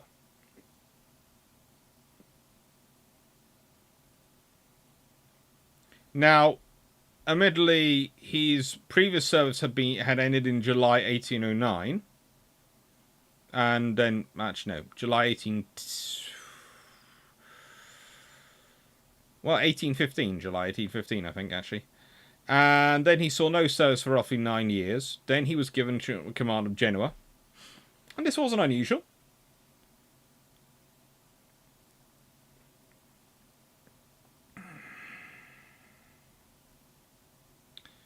Genoa was lost in the battle. And her list of killed exceeded any other ship of the fleet and, of course, included Bathurst. Which led to Codrington actually writing a personal letter to the Bathurst widow, the mother of 5 children. Interesting enough, one of his sons also joined the Navy, and he died as a commander. So that's an unsuccessful one. And then Omani, who is all the way here. Captain of another third rate. And again, this is a good point. If you're a captain of a third rate, or you're activated to be captain of third rate for a major operation, the odds are the Royal Navy's planning on using you somewhere else in the future. Goes on to become an admiral.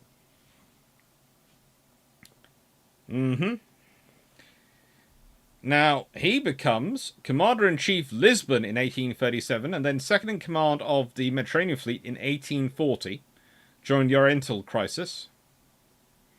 And then was Commander-in-Chief Plymouth in 1851. He'd have 4 daughters. Thomas Fellows. Now, Thomas Fellows is an ancestor of our very famous screenwriter of Downton Abbey and all those things, Julian Fellows. And the fact that he hasn't done a television program about his many, many great-grandfather is quite disturbing to me. I think he should have done. Anyway. So, Rear Admiral, eventually Sir Thomas Fellows.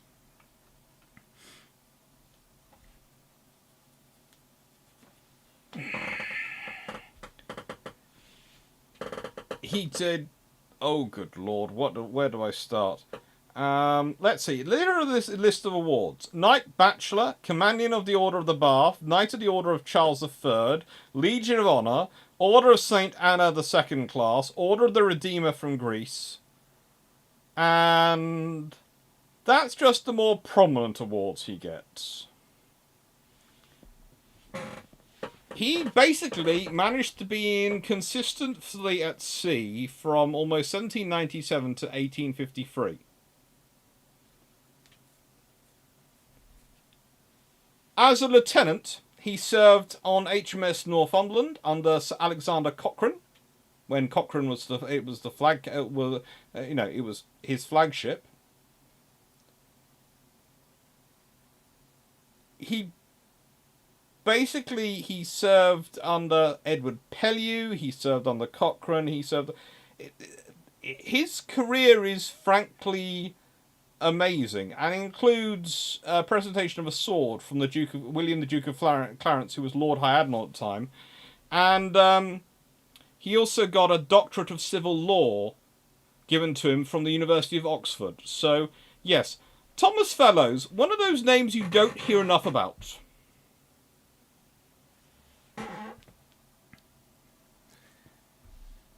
Then we have Frederick Spencer, who was otherwise known as the 4th Earl of Spencer. Now, let's be honest, his family's had a lot of connections going on throughout history. But again, he's not exactly someone who's junior and is going to be sent out randomly to places. He's not someone who's going to risk easily. He fought as part of the Naval Brigade in the Moriere expedition, and when he eventually retires from the Navy in 1831, he becomes a Whig Member of Parliament for Worcestershire. Does all sorts of things in politics. Amazingly enough, he manages to retire from the Navy and then return to the Navy to be promoted to be a Rear Admiral and eventually to a Vice Admiral on the reserve list. He's a fairly successful officer, and yeah, he does well. And then we have Henry Shitwood Talbot, 18th Earl of Shrewsbury. Yes, a commander of Philomel, the brig sloop here.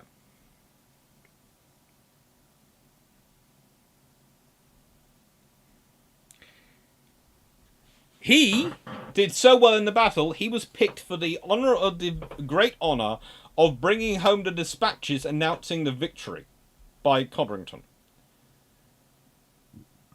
As a result, as for bringing home the dispatches, by tradition, you're promoted to captain.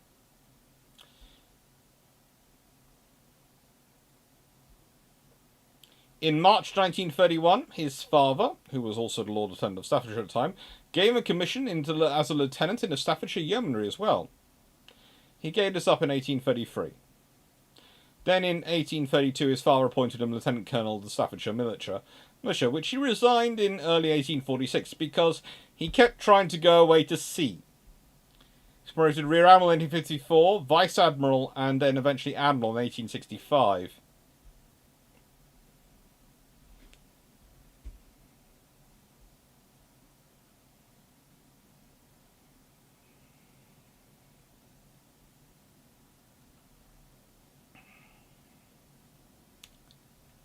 Fun times. So, basically, the British sent the Varsity crowd and the Connected crowd.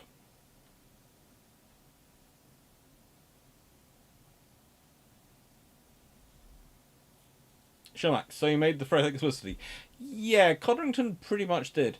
Tim Lucas, hello. It also looks like Van Hayden had more experience commanding flotillas, squadrons, not single ships in war, and especially in confined waters than Codrington. To be fair, I haven't gone through the full Codrington experience, but Codrington had quite a bit of experience involved in that. Not necessarily in command, but certainly involved in doing that and seeing others in command and being part of it. Gaspard, Janissary's Ottoman taxation directly led to a few pig wars between Hungary and Serbia. Tax collector taking kids, cattle, children, but not pig. Hi, Jack Ray.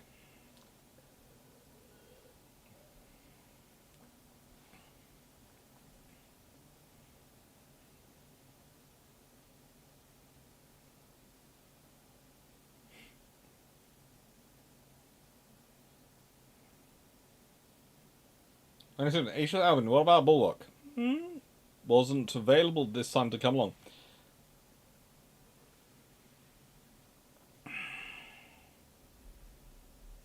I wonder how many further first, second, and third rates were in standby. There was at least another second and a couple of third rates ready to go.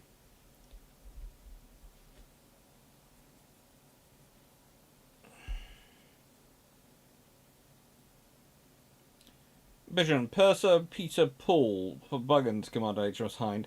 I'm not quite sure about that, which is why I haven't listed it. There is definitely a history which suggests it was Buggins, but there is also a lieutenant. I forget his surname, who's also mentioned at various points, and frankly, there doesn't seem to be any confirmation.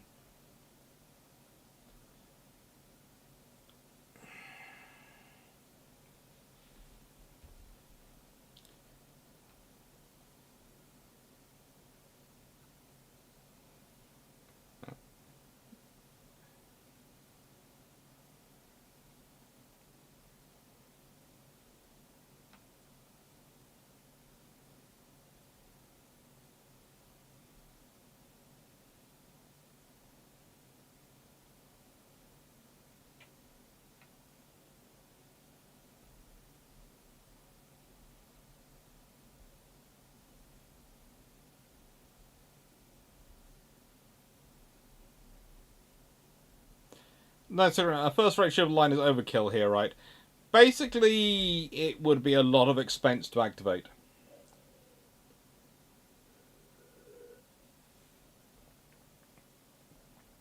I was kidding about Purser Peter Pays Paul Buggins. No, I wasn't kidding about a purser being rumoured to be in charge.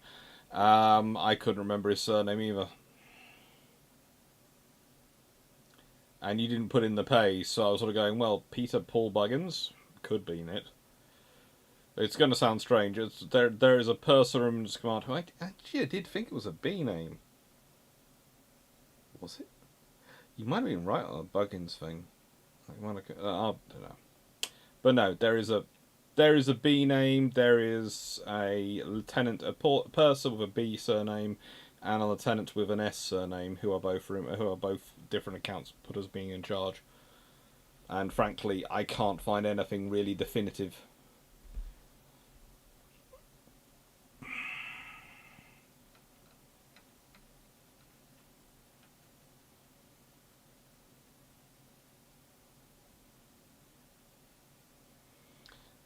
The French squadron, under Rear Admiral Henry de Regnae. Breslau, second rate, 84. Captain Brothel de la Bretonne. Now, the French Navy's ones are sort of more interesting. Breslau, of course, is a Temeraire class. Scipion is a Temeraire class. Trident is a Temeraire class. Sorry, let me just fix something, because I've just noticed.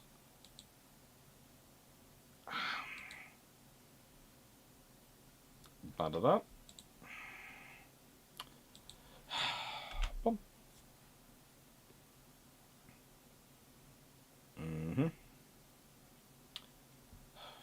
I do find it annoying when it does this.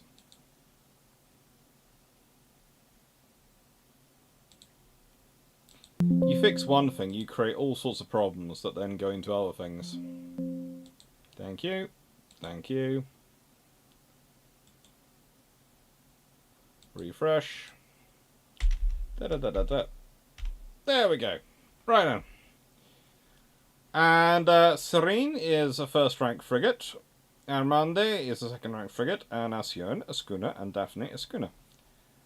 Now, what I love about Alcyone is they're not quite sure how many guns she carries.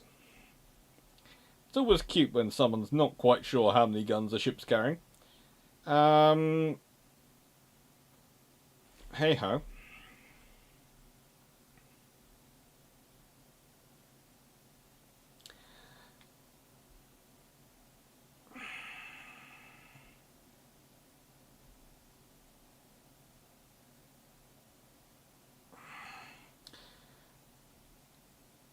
It's life. But what is interesting about all of these officers is that you can't really find a Wikipedia page on them. Also, something else interesting.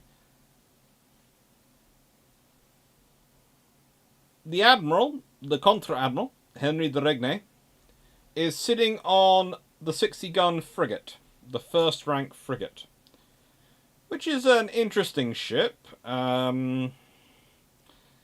It's a Vestale class frigate, and yeah,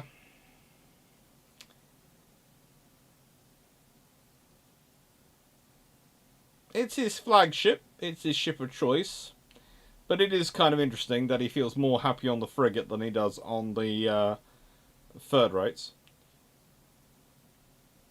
It's also interesting to note that the Breslau starts life as a Temeraire, but of course is built to 84 guns, rather than the Temeraire's standard third-rate 74 gun status.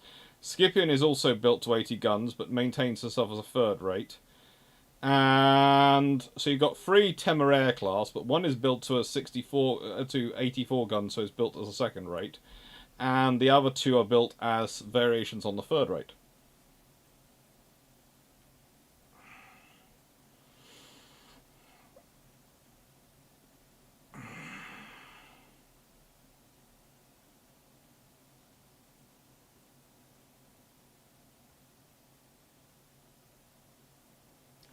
I have... There is a whole different conversation going on in the chat between Stafford and Melanie that, frankly, I'm not sure what's going on, but seriously, if those two meet in real life, I have no idea what's going to happen. Right, it will either end up with world domination, or they'll be chatting away in a corner, putting the world to rights while enjoying all sorts of delectable food and discussing about what's the best food in the world. So sure, it was an anarcho-syndicalist power structure on the Hind. You have never idea.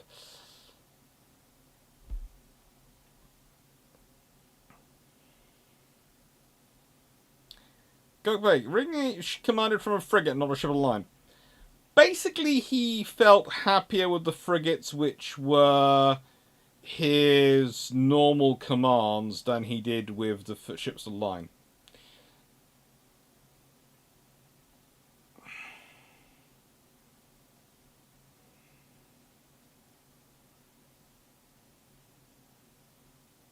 Thank you, Jack Ray.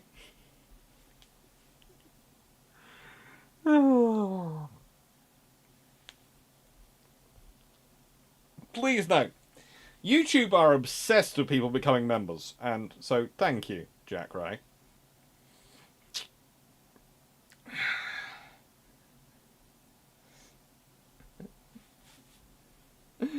Oh.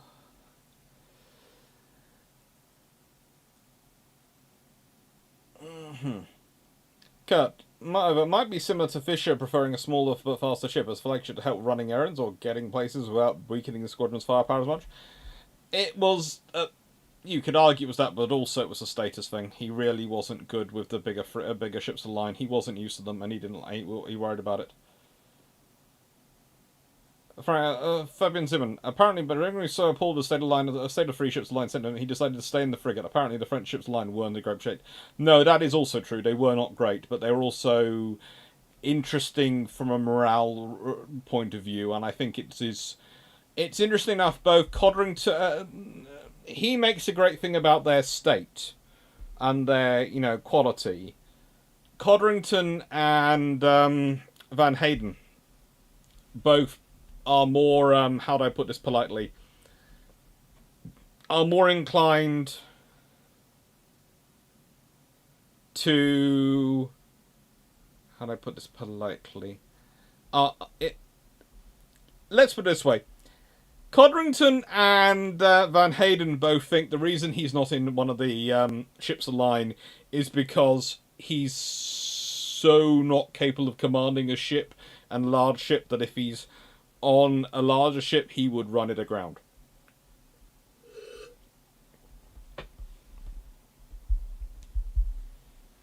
Good lord.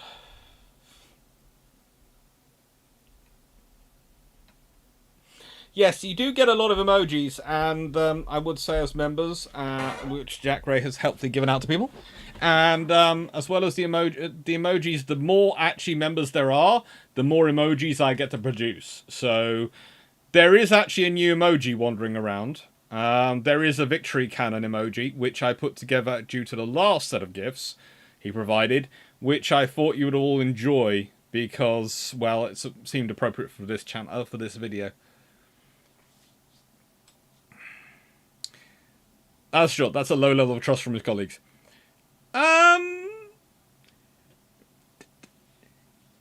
Basically, Van Hayden and Codrington didn't trust him one iota. Van Hayden and Codrington both felt that the guy in the middle shouldn't be left anywhere near anything larger than a rowboat. Those two are not always in agreement, but there is one thing they seem to agree over, that he should not be at any point left to command the fleet.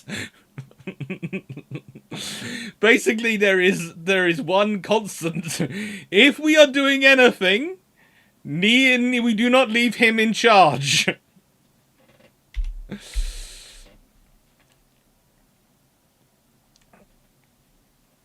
Yes, YouTube does give memberships too as well now.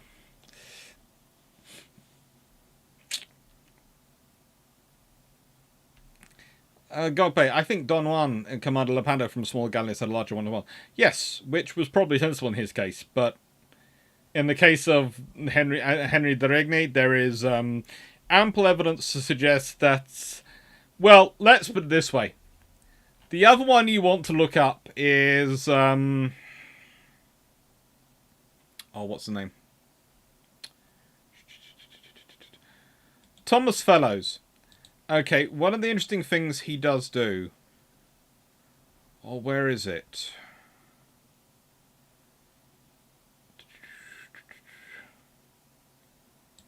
Yeah, he kept a bit of a diary while he was out there. And, yeah, his diary is an interesting reading. I think it was him who kept the diary.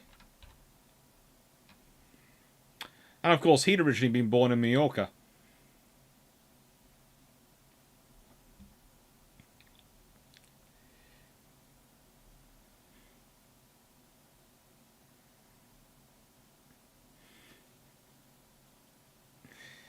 Thank you, Jack Ray. So, then we have the Russian squadron, commanded by Rear Admiral Lodwig van Heyden. Ganget, second-rate, 84-gun ship, commanded by Captain Alexander Pavlov Anielov. Azov, third-rate, 80 ship, commanded by Captain Mikhail Lazarev, flagship of the Russian Federation. And let's be honest, again, Mikhail Lazarev it goes on to become a very senior officer.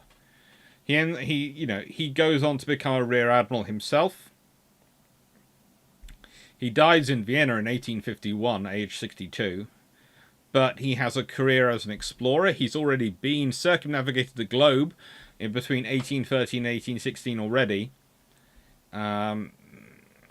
He was Fabian Gottlieb von Bellinghausen's deputy on his world cruise between 1819 and 1821.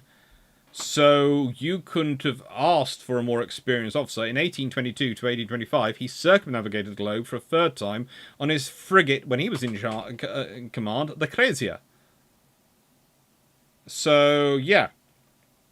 You want to put an experienced officer as your flag captain. You've got him. He gets promoted to Rear Admiral for his excellence during the battle. Between 1828 and 1829, he's put in charge of the Dardanelles blockade. In 1830, he returns to the Kronstadt, becomes a commander of the naval forces of the Baltic. 2 years later, made chief of staff of the Black Sea Fleet. Between February and June 1833, he led a Russian squadron to the Bosphorus, signed the Treaty of Hukar-Iselski with the Ottoman Empire. In 1833, he was appointed commander of the Black Sea Fleet, Black Sea ports, and also military governor of Sevastopol and Nikolaev. He was the officer who advocated building a steam-powered fleet. He tutored and was certainly key to creating Pavel Nakhimov, Vladimir Alexander Kornilov, Vladimir Stomin, and Grigory Butakov. Butakov, yes. You cannot have a more experienced officer, and the fact is, he even gets a Sverdlov-class cruiser named after him. And the Frunz was, of course, renamed after him after the dissolution of the Soviet Union.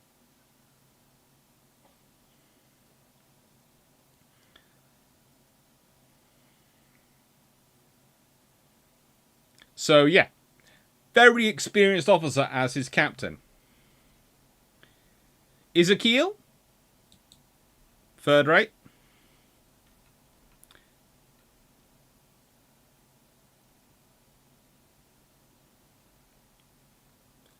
Alexander Nevsky, third rate. The Provony, fifth rate. Konstantin, fifth rate. Elena, fifth rate. And Castor, fifth rate. Interesting enough, you have one of the fifth rates is under one of the more powerful fifth rates is under the command of Commander Khrushchev rather than the captain. And there are various points about that, but it seems to be very, very successful commander who's basically just been given command early.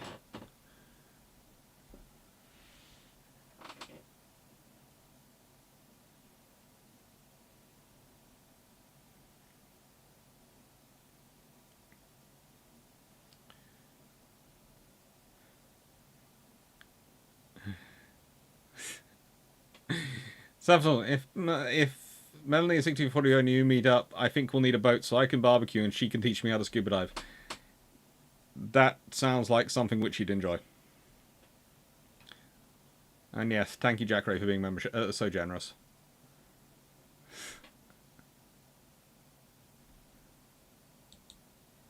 I think they managed to give them all away. I'm not sure.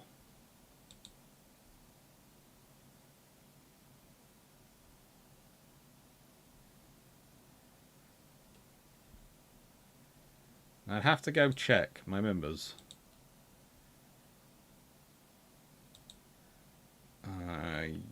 YouTube Studio.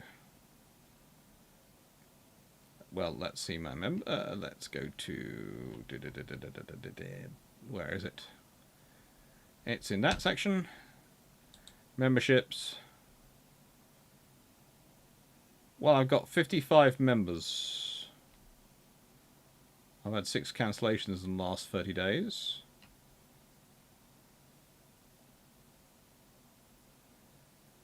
Yeah. I think 10 were given out. I'm not sure. I think 10 were.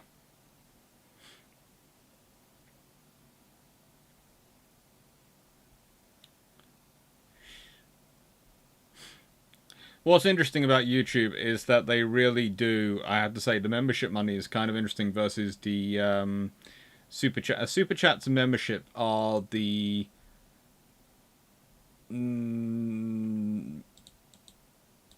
best way in terms of maximum amount of money reaches. After that, basically Patreon is more effective for larger amounts, but for smaller amounts, super chats and memberships seem to be the better way to go in terms of the way YouTube handles it. So thank you, because it really does make things viable, especially when I've just been told it's 500 quid for my Volvo to have its service. Ouch! I wonder why I only published 7 then. Well, possibly 3 haven't gotten through. I'm not sure.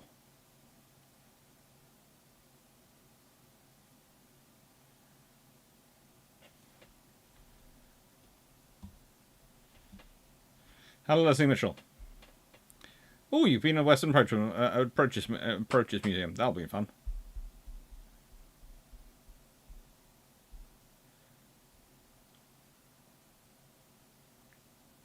Now I want to know what season. No, basically the Volvo is new to me, as it's an older car, new to me, and it hasn't been serviced by a Volvo dealership in a while. And yeah, the basic fee is going to be £500, and I'm fairly sure there's 2 cracked lights. There's a couple of other things which are probably going to want to be replaced, and I will get them replaced by them, because if I get it done by Volvo, then I get Volvo Assist. And so that's why whenever you have a Volvo, you send it in for at least 1 service a year with Volvo, because then you get Volvo Assist.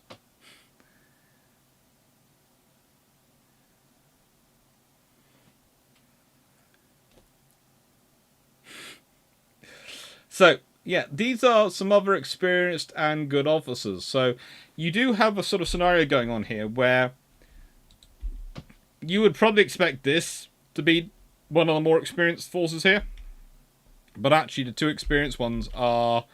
This one's very experienced, and this one's very experienced. And this one's sort of... okay.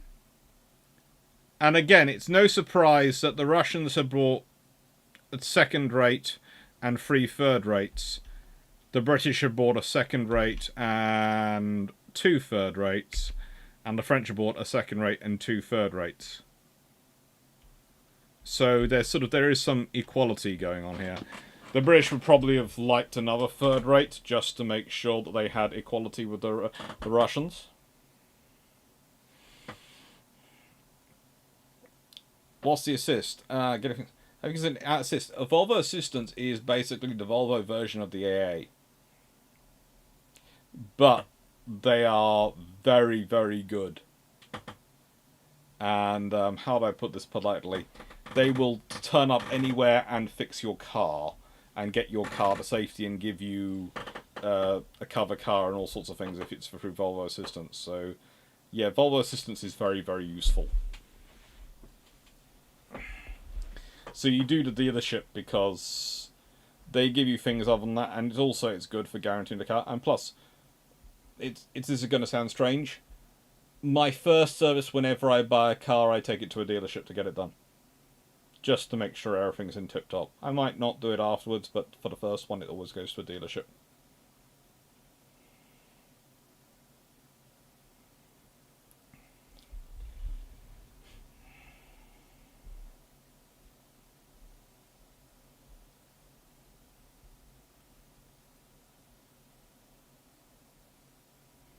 Okay, I guess there are only 7 people in the chat who clicked accept membership gifts. Potentially.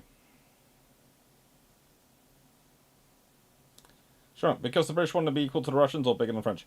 Because the British would have preferred to be equal to the Russians, but the Russians had only brought 4 frigates.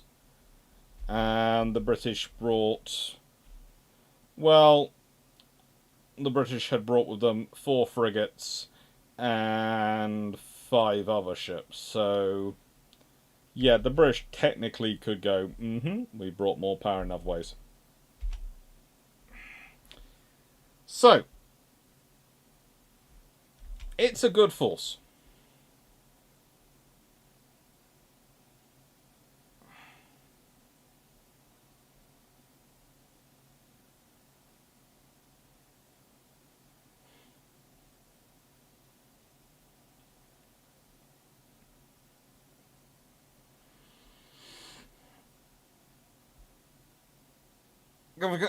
Calm Gaswick, I bet Russia sent the best flotilla they could. The RN had another one on standby, say Gibraltar. Yes, there is another one sitting at Gibraltar, ready to come along, and I think they actually get closer than Gibraltar. I'm fairly sure they're hanging around Malta for quite a bit of this period.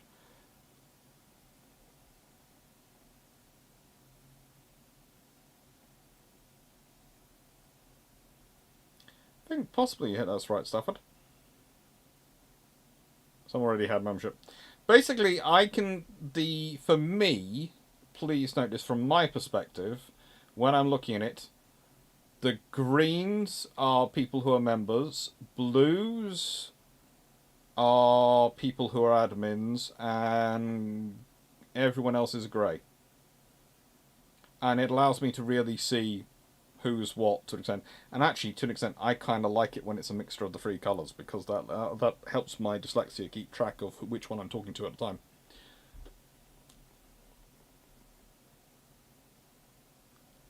time. Yeah, once I've activated membership, so you can do all that. See, Leslie Mitchell was gifted a membership by Jack Ray, so there are still more going out there. Yes, admins will see the same colours as me, Melanie. I'm not sure. I think most people do. I think most people do get to see the greens and the greys, the blues. It helps. I have a lot of admins now on the channel. I didn't used to have that many, and now I've added in more because, well, we were short of them, and now there are times when it's entirely a sea of blue questions, and I'm just going, yay!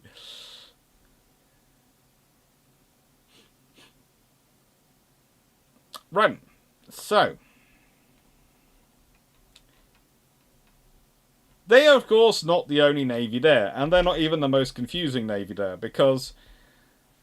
Alright, so I have carefully skirted round the commanding officers of the Imperial Squadron under Amir Tahir, who is interesting to find accurate information about him. There's also Muram Bey and Hassan Bey, who both have flagships here.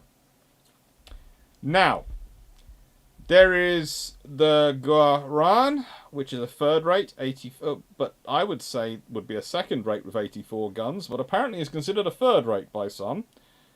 And I put that in as a bit of note to myself, but I'm going to do this on air, because I'm going to correct it to 2nd rate, because frankly, yeah, it's an 84 gun ship. It's a 2nd rate.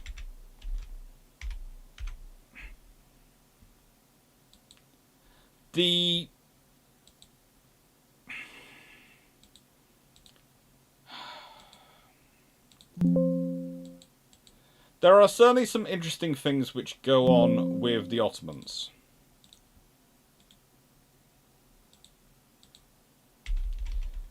and their navy at this point.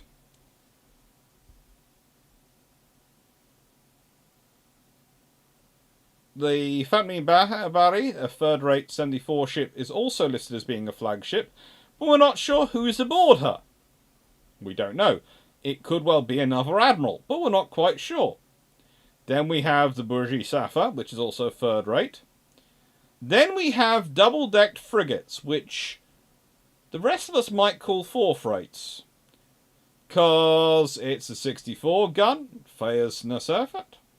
Qaida Zafar, which would be a fourth rate. Cohen Bari, a fourth rate, 48 guns, possibly a fifth rate. Feza Merai, 48. Meja Zafar, 48. Guerriere, 60 gun, double deck frigate. That's again sounding like a fourth rate. Ishiana, double decked frigate, 64. Again, sounds like a fourth rate. Surya, double-deck frigate 56, that's probably borderline for fifth rate. Leon, double-deck frigate 60, well, that's another frigate. Now, you'll notice some of these are Egyptian, some of them are Ottoman. And there are a further 10 single-deck frigates, 30 corvettes, and 28 brigs.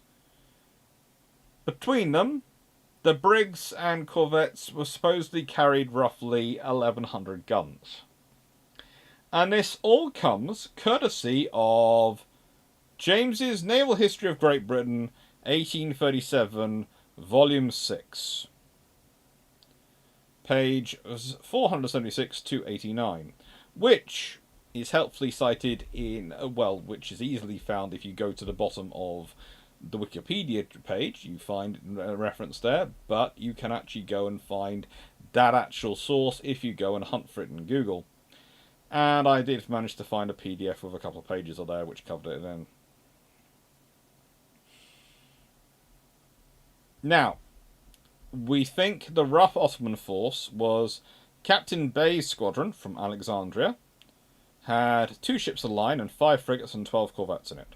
Moran Bay's squadron, also from Alexandria, 4 frigates, 11 corvettes, 21 brigs, 5 schooners, and 5 or 6 fireships. The Tunis squadron, 2 frigates, 1 brig. Tahir Pasha's squadron, admiral commanding, from Constantinople. 1 ship of the line, 6 frigates, 7 corvettes, and 6 brigs. Which is interesting, because you then have a debate of, well, Captain Bay... The fact is, the command structure amongst the Ottomans appears to be absolutely frigating nuts. Frigating nuts being the polite terminology for it.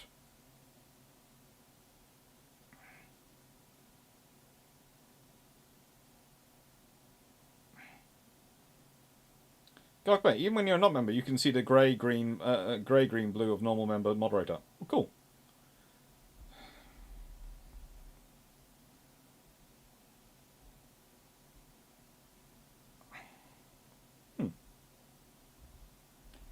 Finding the information about the Ottoman Navy is difficult in general. Clarke, you can say that 3 times over and 15 times on Sunday, frankly.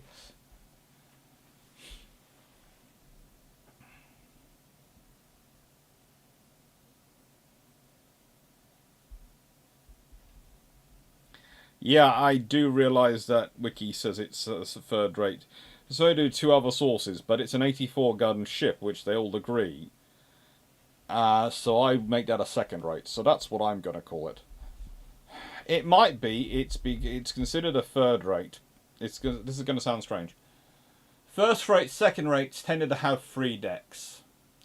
So it could be because it only has 2 decks. It's a 2-decked 84-gun ship. So they're arguing, well, it can't be a second rate because it's not got the 3 decks. But it doesn't matter. The number of decks doesn't matter. What matters is the number of guns you're pierced for.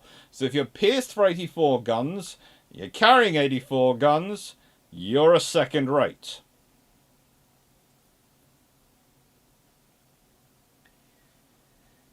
Cordova, are they possibly calling them frigates due to the size of the guns? Again, it's again, the size of guns doesn't matter. It's the amount of guns you're pierced for. It's the amount of guns you're pierced for that decides your size and ranking in the rating system. It's the thing, as we discussed in Build Trumps when we were doing our modern rating systems and when we were working on that.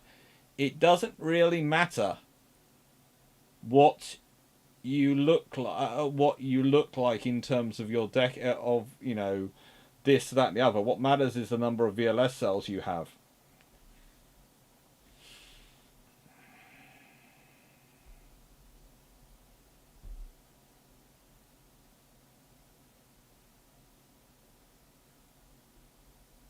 Because Ottoman Navy ships in this period often carried less guns than their listed number, mainly as a way to mitigate questionable maintenance and repair. I can understand that. There are issues with the Ottoman Navy at this point.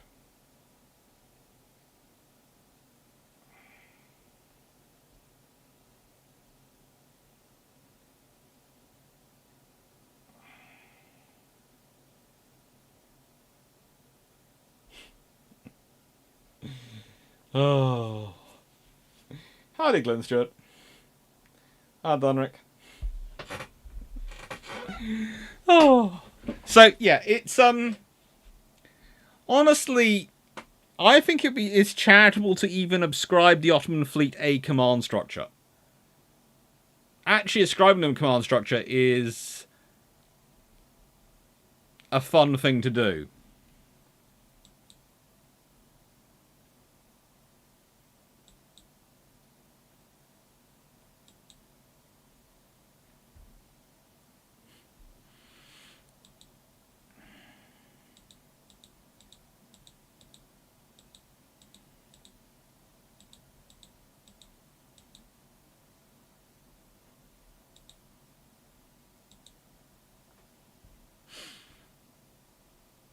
So, without that, let's talk about their actual commanders. Because they seem to spend most of their time actually fighting each other. Navarino Bay is, of course, a large natural harbour. And it's sheltered from the open sea by a long, narrow islet. This leaves roughly 2 entrances to the bay. The islet is Factaria. Now, the sandbank in the northern one makes it very shallow and very narrow. 100 meters wide and 1 meter deep. So it's impassable to ships. Southern one was roughly 1,500 meters, with effective passage width for being about 1,000 meters, and theoretically guarded by the Ottoman-held fortress of New Navarino, Pilos. This meant it was theoretically supposed to be a very secure area for the fleet to form itself up in.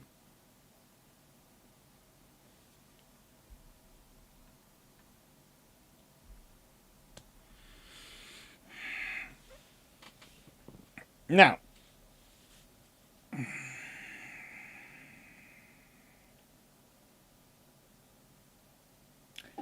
here is the interesting thing that happens.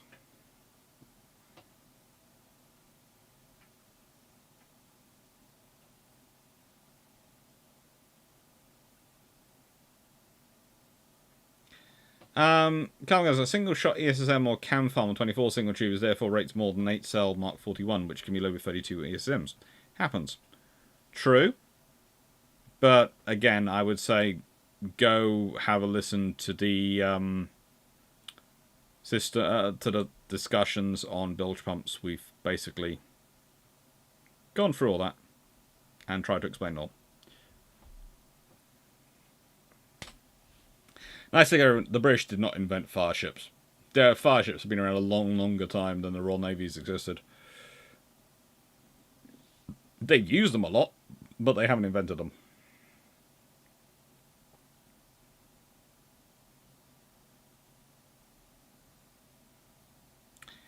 So,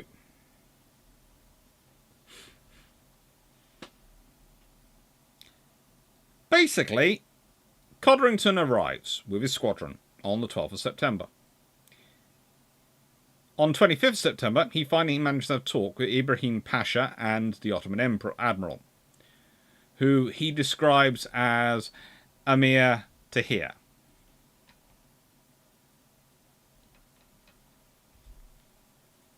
Which I'm not quite sure. I'm not quite sure.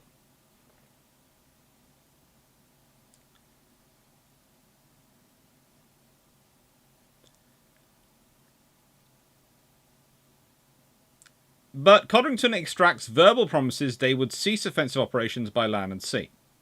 As a result, Codrington withdraws to the Ionian Islands, which are pretty much under British control, leaving a frigate off Navarino to keep watch on the Ottoman fleet. Now, Ibrahim was outraged that whilst he was expected to observe a ceasefire, Codrington allowed the Greeks to continue military operations unhindered. After all, the Greeks had British commanders and were on the offensive at the strategic vital Gulf of Corinth, with Church's army laying siege to the Ottoman-held port of Patras, and Cochrane organising a revolt behind Ottoman lines in Epirus, and Frank Amney Hastings, the former British naval officer now serving with the Greeks, using the steam-powered warship, the Katharina, to do various interesting night raids.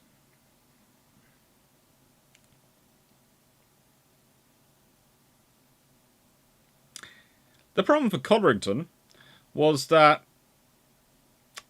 these officers were largely acting on their own initiative, ignoring the various contradictory directives of the Greek provisional government, which was theoretically their employer. And basically, Codrington decided that he had to dispatch aides directly to all the British commanders to demand they cease operations. But this didn't have any success. Ibrahim decided to protest to Codrington over it. Codrington was going, well, there's nothing much I can do about them. They're pretty much doing whatever they want to do. And so he dispatches a naval squadron to reinforce the Patras garrison. Codrington's squadron intercepts this and forces it to return to Navarino, shadowed by Codrington.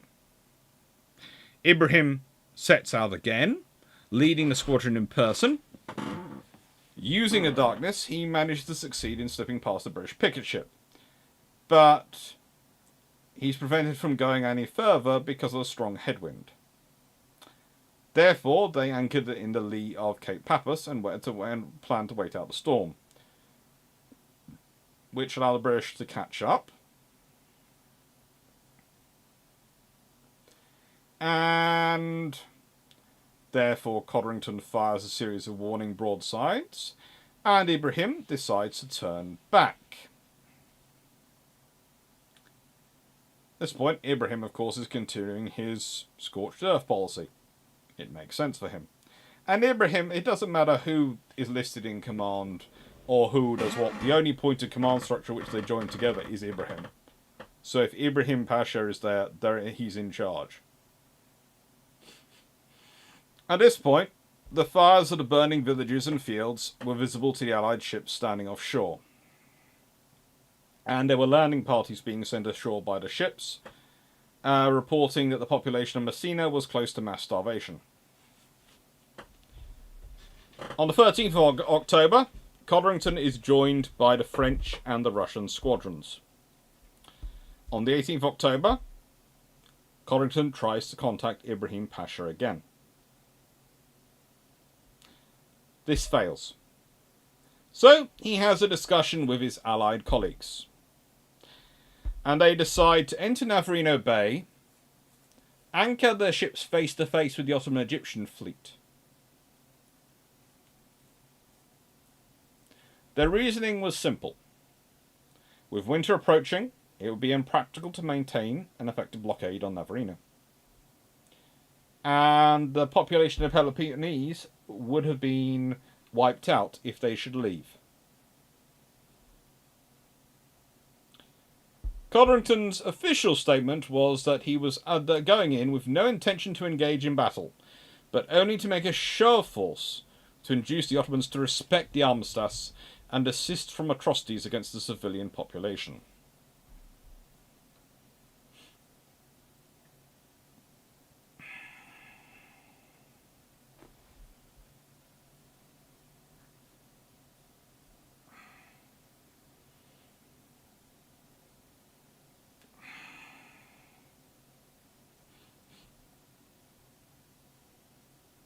Now, interesting enough, we talked earlier about the triple deck things.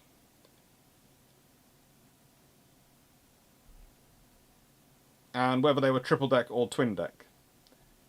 Now, the triple decks had triple deck first rates and second rates had mostly been phased out because they'd been found to be too unstable and difficult to maneuver. So they built 74, 84, second, third, and even first rate ships, which were twin decks, double decks.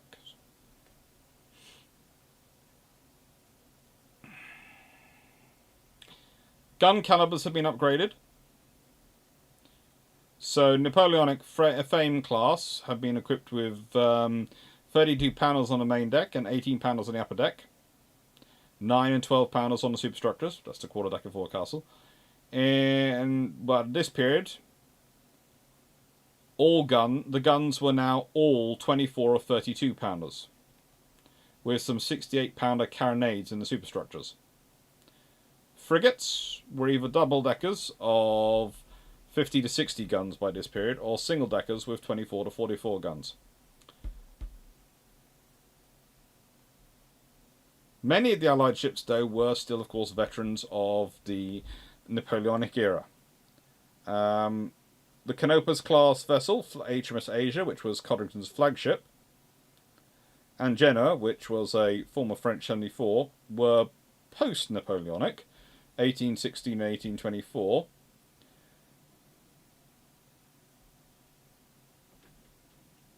And as said, the whole point of the problem with the French ships was considered so bad that Rigney stayed to keep in his flagship, his flag on the modern frigate Serene. It was not until to do with the fact that he'd never actually commanded or been on board something bigger than a frigate.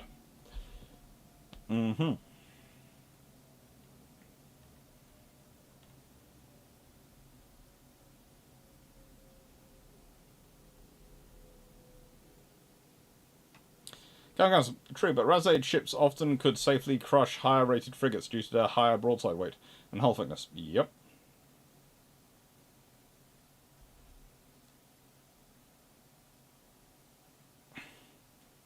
Right, Greek War of Independence. I almost forgot. Was thinking to myself, what's this? Ottomans, Russians, Brits, Greeks? It's a lot of fun.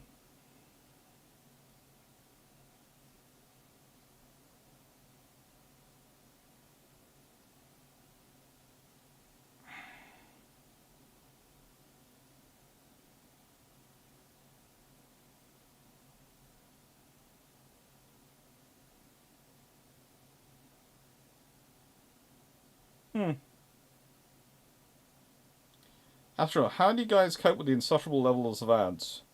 Well, in terms of my videos, the ads should be limited. I try and keep them. Sometimes YouTube manages to cause me issues, but sometimes I manage to keep them sensible. It's like the one that's coming out tomorrow will have 5 ads in it, but they're about 16 minutes, and they're positioned at every 16 minutes, 50 seconds. So I don't think that's going to be onerous. And there is a reason for that, because if you have 4 or 5 ads over a certain period, YouTube's logarithm seems to push you up a bit further, so that's my cheat. I want to get more people in naval history. I want to affect them with the love of naval history. Give them the love.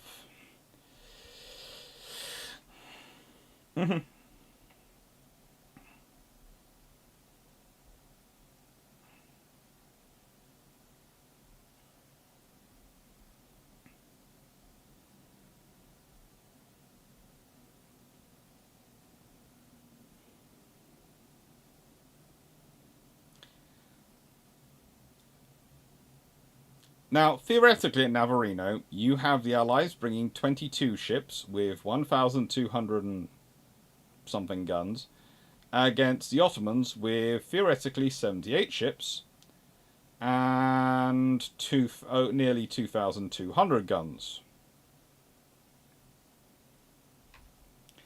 However, the Allies have advantages of gun calibers, crew quality, and ship types. The Allied gun crews could fire more powerfully, more frequently, and more accurate shot than their Ottoman counterparts.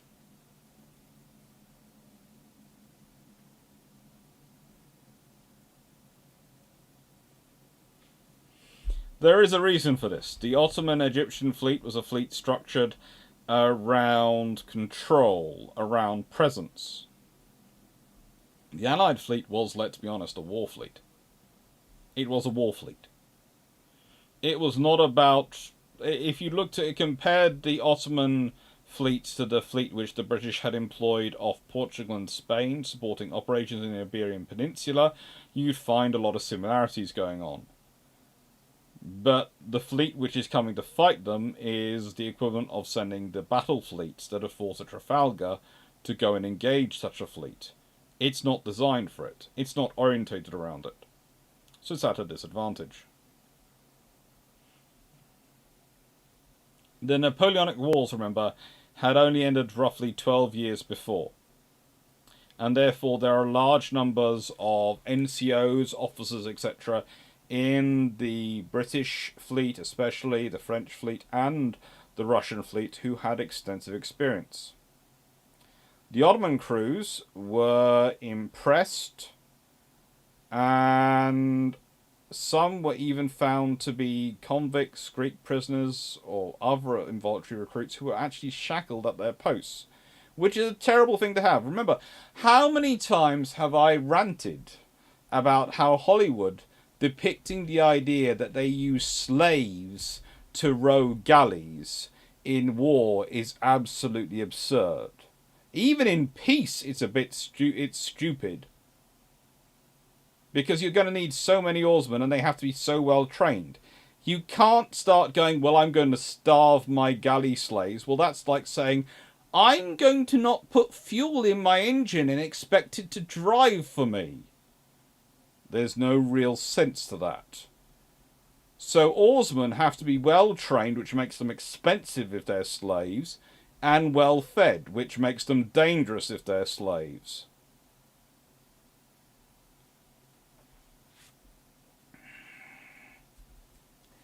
There is literally no scenario where you want convicts or slaves armed and manning your ships.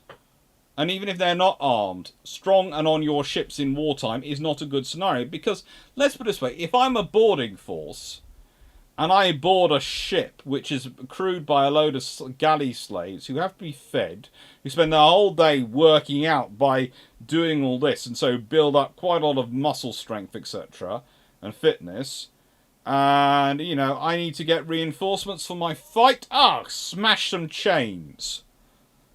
Suddenly, your troops are fighting the enemy, and their troops trying to board your ship and your slaves.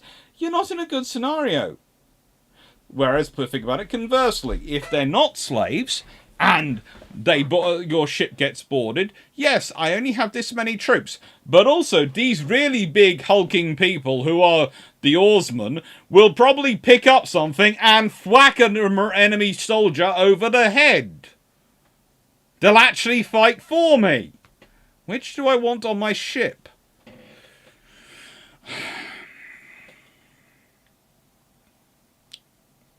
So this is the problem going on with the Egyptian Navy. The Egyptian contingent had been trained by French officers under command of Captain J.M. Letellier. These French officers acted as shadow captains of the larger Egyptian vessels, theoretically advising the Egyptian captain. Day before the battle, Ringney actually managed to persuade these officers to withdraw from the Egyptian fleet, so as to avoid the possibility of them fighting against their own navy. They moved to an Austrian brig that was theoretically there as a neutrality, but was also providing some logistical support for Ottoman operations, because the Austrians actually supported the Ottomans because they were so worried about the Russians. Yes, the Europeans were not united in what they were doing.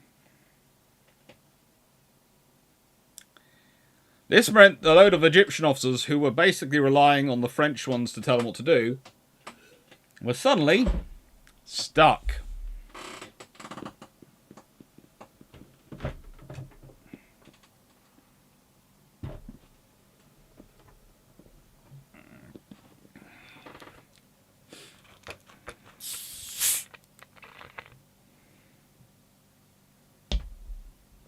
That's right. If you had a hood emoji, I'd want that. Well, actually, I was planning a renown emoji as my next emoji. That was my next plan, was a renown emoji.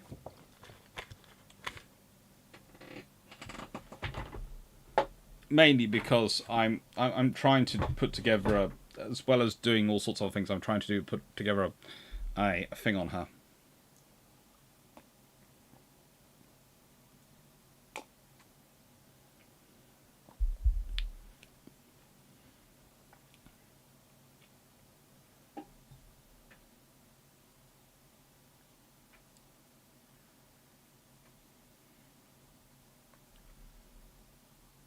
Sure. Oh, these people who need to run up and down the equivalent of a several-story building many times a day, and I'm going to give them bad levels of rations. That's going to end well. It doesn't. It doesn't end well for anyone.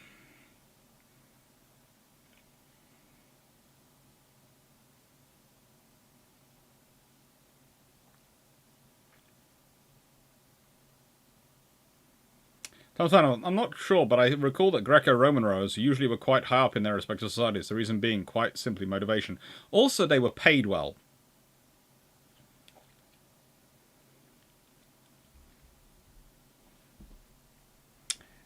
So, the Ottomans, though, did have several advantages. They still had their fire ships, which had been used quite nastily against the Ottomans, who had learnt how to use them because of the Greek revolutionaries using them against them. And the theory was that if they deployed effectively, could wreak mayhem on Allied boats concentrated in closed waters. And let's be honest, in the French line, Scipion just narrowly escapes being destroyed by a fire ship. They also possessed a shore battery on each side of the main entrance to the bay, in Navarino Fort and on the southern tip of the Sfactia Island, which would seriously impede Allied entry into the bay.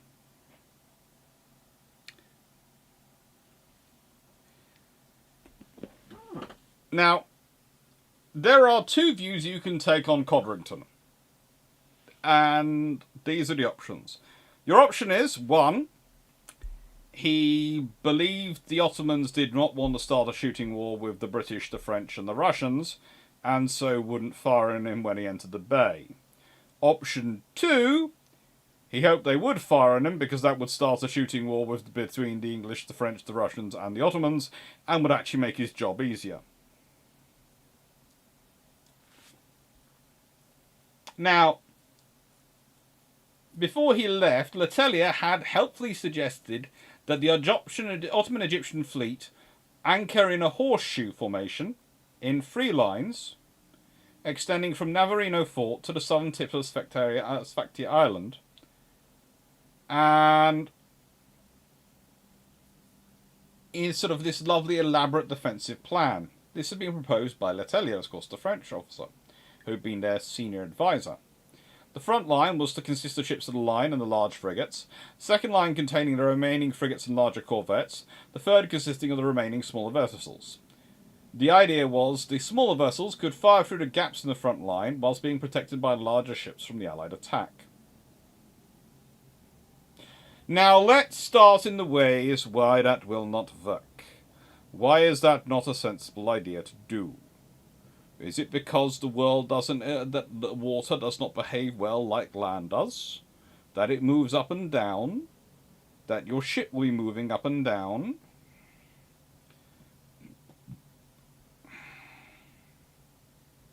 Furthermore, at the ends of the horseshoe, the corvettes and fire ships would be steady, with the latter having been towed into position by smaller corvettes and shore battery and covered by the shore batteries. Allied plan was to anchor in the free water inside the crescent. Codrington's squadron taking up position facing the centre of the Ottoman line. French and Russian squadrons would face the Ottoman left and right wings respectively. French position line being determined so they would face the Egyptian fleet, which it was hoped would make them reluctant to actually fight because France was Egypt's closest European ally. And, yeah. Basically, the plan was to invite the enemy to surround them. Not really a sensible plan under most circumstances. The wind was blowing up from the southwest, which meant it was straight at the entrance, which meant, realistically, Codrington's force would be trapped and unable to extricate his squadrons if things went badly.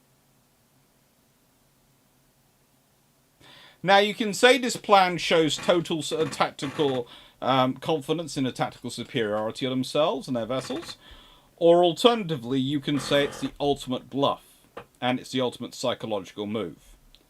We are so confident we are going to do this. You want to fight us? Look how confident we are. It's basically, how do I put this politely? I know I say that phrase far too often. In movies, when you see the hero walk straight down the middle of the street, this is usually in a western, with their gun in their holster at their side, not out, and they walk straight into position where they are surrounded on all sides by the bad guys, and they just go, so what? It's basically the ultimate, you think you're hard enough move.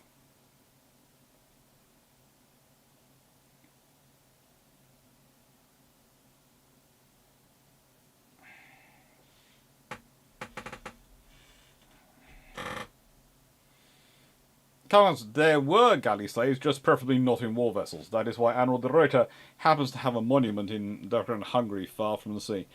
Yeah, the thing is, galley slaves, war vessels do not really go well, and even galley slaves in merchant ships is not a good idea.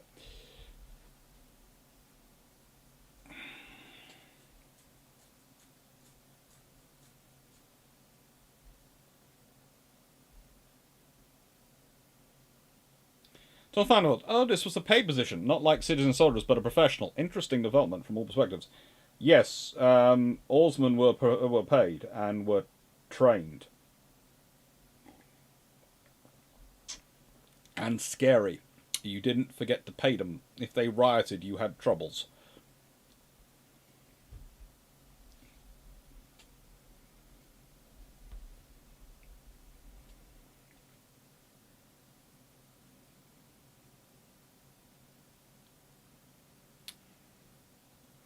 That sounds like a land tactic. It is a land tactic.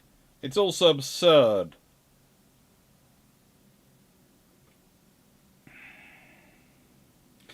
Michael Cooch, the fact that Codrington had turned back the Ottoman squadron without bloodshed earlier might have led him to believe option 1 was a possibility. Honestly, I wouldn't surprise me if he did think that, frankly, they were so scared of him already he could get away with whatever he wanted to do.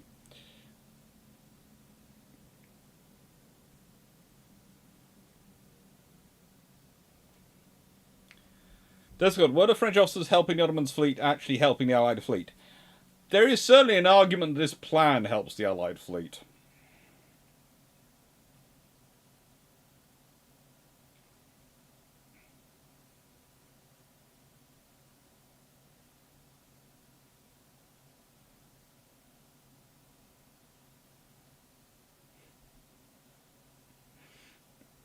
Coach, how do you say this politely? Go ahead, punk, make my day.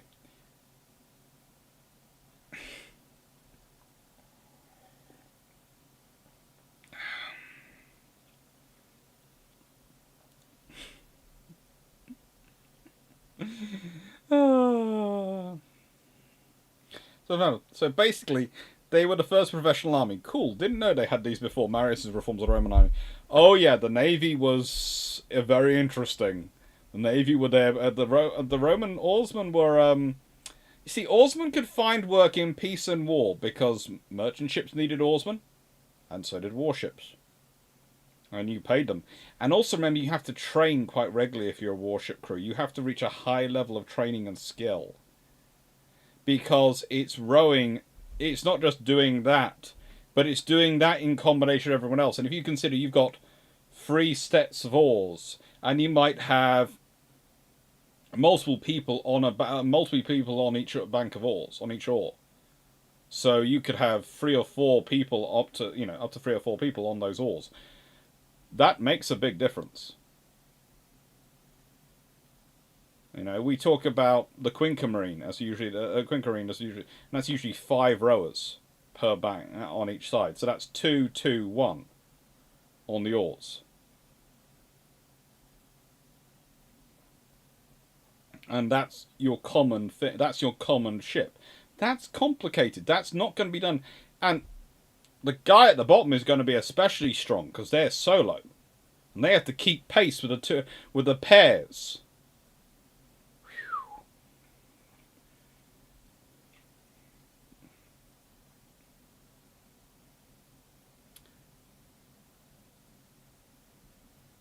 Press gang is not so much a legend. There was certainly press ganging for some sailing navies, but they were never really the major recruitment tool that's often portrayed in movies. Because again, if you're going press ganging, who do you often grab? It's landsmen, who you really don't want. It's more often not that that successful officers would run the recruitment and recruit because of their personality and their success. They're basically, naval officers were the first social media officers. They would do everything to promote themselves politically and publicly, because the more famous you were as an officer, the easier it was to recruit your crew. A successful officer who was famous could stick their standard up and say, "I'm recruiting for this ship," and they would fill their crew without ever needing to think about press ganging. Press ganging usually means that they are recruiting for a ship which has got an officer who is not that well, is either really not well known or is really not good, in which case the Admiralty tended to not want them in charge of their ships in the first place. Or it's a very, very dire circumstance.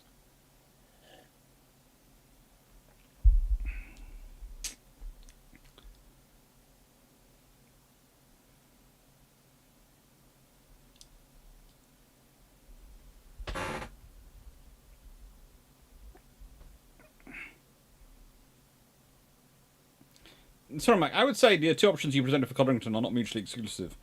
That's the other thing you have to remember. War is very rarely a binary scenario. Sorry. I just had a load of sellotape on my desk.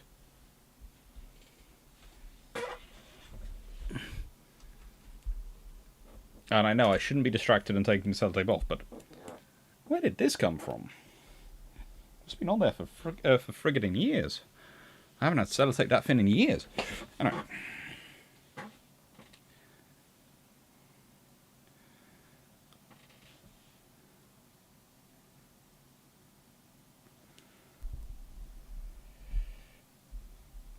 So, the battle.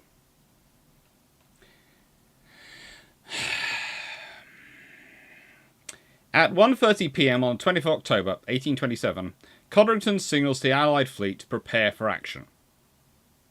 Allied crews, understandably, immediately go stand to their guns. Gun ports were only left at half open. And Allied captains were under... How do I put this politely? Codrington's exact phrases had been, with a very menacing glare, "You will only fire if attacked." It was possibly done in this style. "You will only fire if attacked." Do we understand the orders, gentlemen? Do we? Admirals have this ability. Codrington goes in and lead. and the Allied ships begin filing into the bay through the southern entrance, proceeding in two lines. The British, followed by the French to the starboard, closest to Navarino, and the Russians to the port, abreast but slightly behind the French. This is important because it means you've got the French bracketed between the two most senior admirals. The Ottomans don't attempt to prevent entry, and the shore batteries and corvettes posted at the entrance do nothing. Codrington gets a message for Ibrahim Pasha, stating that he had not given permission for the Allies to enter the bay and demanding that they withdraw. Codrington's response is that he had come to give orders, not to take them. He warned that if the Ottomans opened fire, their fleet would be destroyed. Codrington drops anchor in the middle of the Ottoman line. Then has a brass band play to emphasise his peaceful intentions. Now, depending on the quality of the brass band and depending on the song they chose, I'm not sure whether a brass band playing at 2:15 p.m. is going to guarantee peaceful intentions, because I've heard some pretty militant songs come out of brass bands in my time, and if you have ever heard a marching brass band competition in the north of England, you will have heard some very, very strong songs come from them.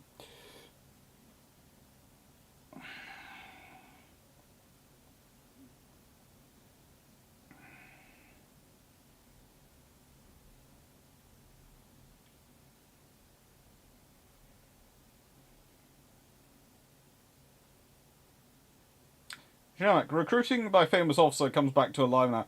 In Ukraine, internet famous veteran America said that they would gather a battalion. As senior NCO of a regiment that may grow into a brigade. That wouldn't surprise me. What am I missing?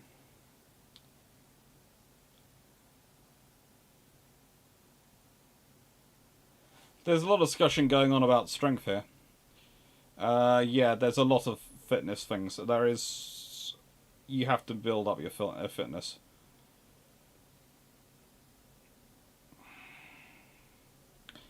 And was there a reason they decided to sandwich the French between the two Allied fleet's admirals? Yeah, they weren't quite sure about the admiral in charge of them.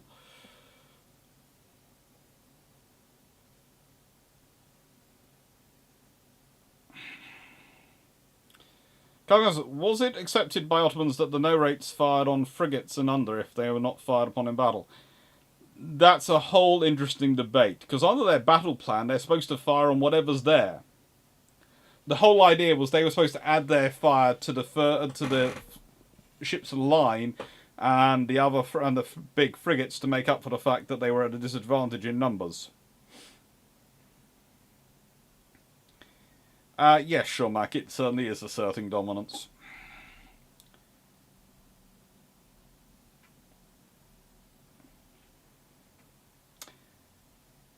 At this point, the Ottomans decide to start sounding trumpets and sounding action stations, and the Ottoman crews decided to go to their action stations. At the entrance, fighting suddenly breaks out. Codrington stated, and this was the Allied view, that Captain Thomas Fellows in the frigate Dartmouth had been detailed with 6 smaller vessels, 2 brigs and 4 schooners. Yes, this is the same Thomas Fellows who I was talking about earlier, who I think Julian should have done a absolute beautiful history program about. To keep watch on the group of Ottoman corvettes and fire ships on the left flank of the Ottoman line. As they're getting into position, Fellows basically has his attention brought to the fact by his lookouts that one of the fire ships seems to be getting ready. And so he sends a boat to instruct them to desist. The Ottomans, it seems, fired on the boat and lit the fire ship.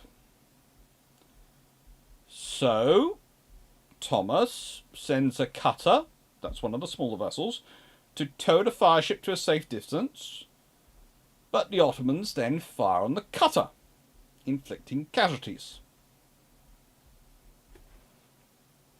Now, to give you an idea on the ranges, at this point, Captain Fellows orders musket fire to be opened by his Marines and his sharpshooters on the fireship crew to cover his crew in doing their job.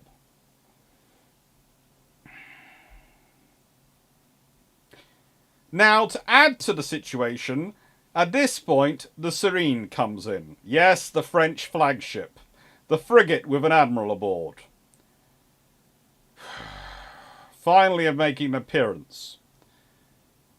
And it was at the tail end of the British-French line, as far back as Codrington could put it, without actually sending it to somewhere else entirely. And they decide to open fire with muskets to support Dartmouth. Please note, Fellows had been placed in charge of the force, not Dirigny. So, even though there is the Contra-Admiral right at the back of the line, he's not in charge of what's going on here. It is the captain of the British frigate, HMS Dartmouth, Thomas Fellows.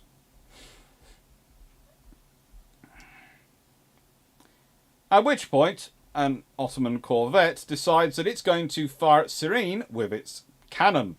This is stupid, because the corvette does not have anywhere near the firepower of Serene. However, this starts off the entire line firing. This means the battle actually began before the Allies had completed their deployment, which probably annoyed Codrington no end, because he was trying to get a decent deployment out of here. And meant that some Allied ships were not at anchor and could therefore manoeuvre more swiftly. The British ships, all their three capital ships of the line, were at anchor by this point. Most ships were at anchor, and thus meant that the only way to change orientation of the ship to fire on different targets was hauling on springs on the anchor chains. And ships blasting each other at close range. So it meant speed of fire and weight of fire were going to matter. Because what was necessary was taking your opponent down quickly.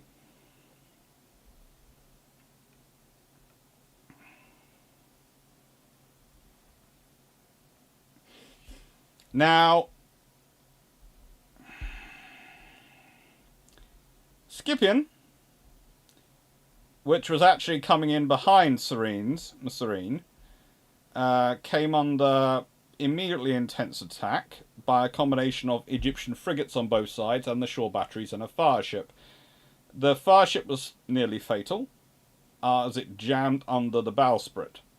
4 sails caught fire and spread the fire to the upper gun deck, with men flinging themselves on the fire to prevent it spreading to the forward powder magazine. This led to rather horrendous burn injuries, but is part of my argument why Ringet's argument that these ships were terribly crewed and terribly manned and terribly unmotivated is rather twaddle, because in the nicest way, people who are terrible at their job and are unmotivated do not fling themselves on a fire in this scenario, they fling themselves off the ship.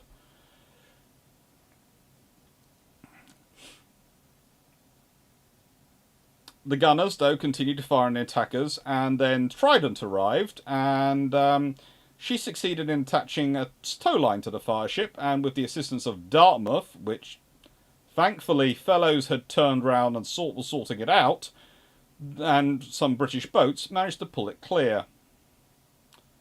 Serene, by this point, was fighting a lengthy duel with the Ishania, which finally blew up and caused casualties aboard her. But with the support of Trident and Scipio, then proceeded to bombard the fort of Navarino, which silenced its shore battery, eventually. The Breslau, Captain Bovril under Captain Bovril de la Bretonnière, decided that Ringnet did not need further support, and on his own initiative, decided to break away and from the French formation and go and join the British and the French lines. He actually wanted some action. So he went to reinforce Albion and the Azov, which were hard pressed. Albion wrecked an Ottoman frigate as she anchored, but was under fire from all three Ottoman ships' lines simultaneously. She was kind of saved from that being a problem, though, because they were proving particularly terrible at actually hitting a target, even at close range. The Breslau's intervention, though, was acknowledged by the captain of Albion as having saved his ship from annihilation, and Breslau proceeded to play, well, a leading role in the destruction of Tahir Pasha's flagship, the Guanran, and at least 4 frigates. Asia, with Codrington aboard, had anchored between Captain Bay's flagship, the Fatih Bari, and Moran Bay's frigate, the Guerriere. Captain Bay opened fire. Moran Bay sent word he was not going to attack. Egyptians were playing both sides in this battle. This meant in Asia managed to concentrate all its crew and firepower on Fatih Bari, which was already in a terrible state before the battle, and she managed to disable her. Codrington then sent an interpreter, a Greek, Michaelis, to parley with Moran Bay. But they very stupidly shot Michaelis dead as he went aboard. So, Guerriere, which that was just stupid because that meant well, how do I put this politely? At this point, Guerriere then decides to join the fight. She's reduced to burning wreck within 20 minutes by broadsides from Asia and Azov. And, well, Asia continues blasting the life out of Fatih Bari. Many of Asia's casualties were suffered due to the heavy fire from the smaller Ottoman vessels in the second and third lines, which was, of course, as had been planned.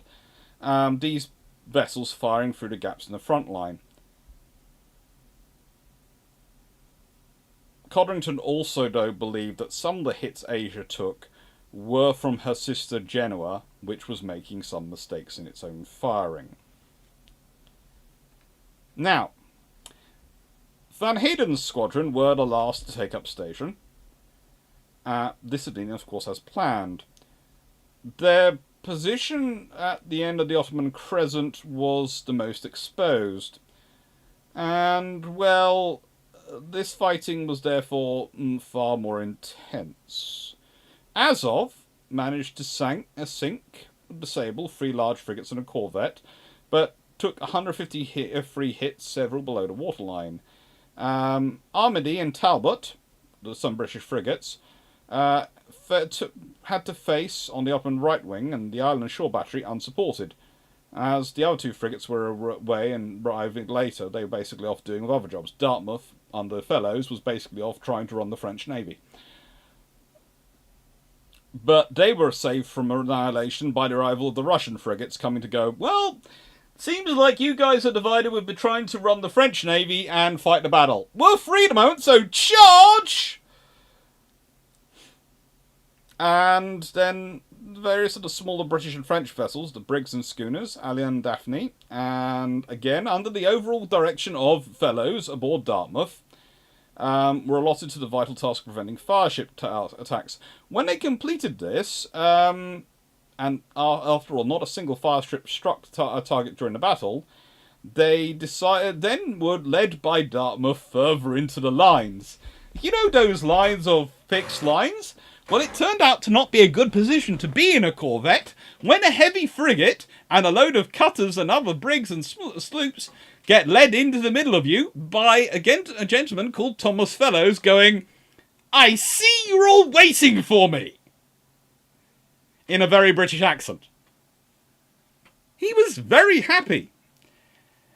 As a result,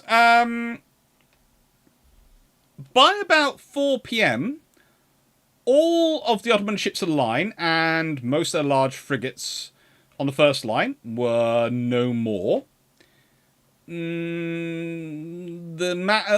vessels of the second and third lines at this point were at the mercy of the Allies, all of which vessels were still operational at this point. This then turns the battle into what best can be termed as a,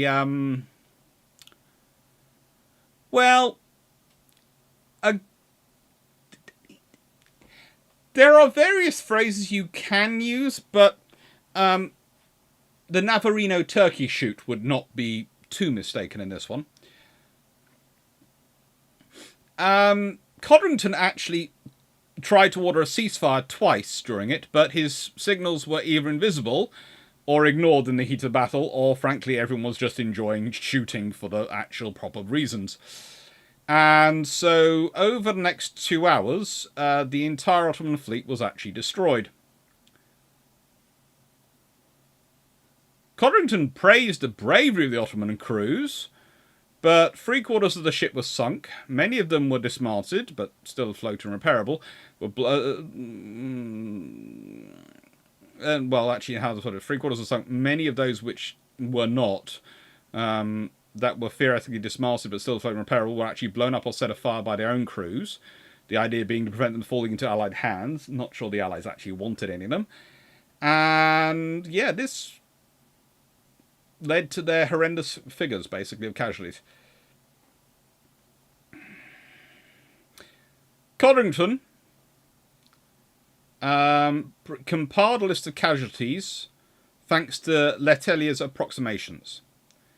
They were 3,000 killed, 1,100 wounded, and Codrington actually claimed that it was the reverse was more likely. But of the entire armada of 78 vessels, it was 8 which remained seaworthy, 1 dismasted ship of the line, 2 frigates, and 5 corvettes. In return, the Allies lost 181 killed, 480 wounded, including Codrington's youngest son, Midshipman H. Codrington, serving on Asia under his father. And the Azov, Gangat, Lesikil were all disabled. The British ships line all had to be sent back to the UK for repairs. And not a single Allied vessel was sunk.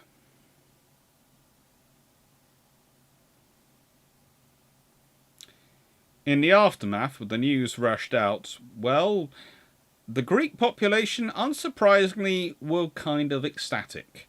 And they started to peal their church bells in the night, rushed the village squares, and were very happy that the Ottoman Sultanate no longer had control of the Mediterranean. This was a huge victory for the Greeks.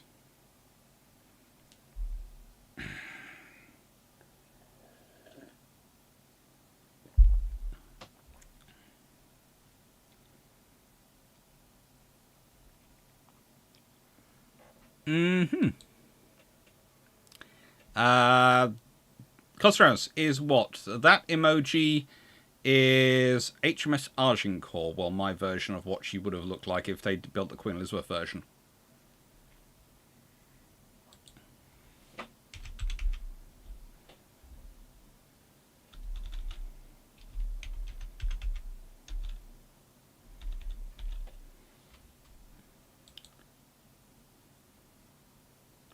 Yeah.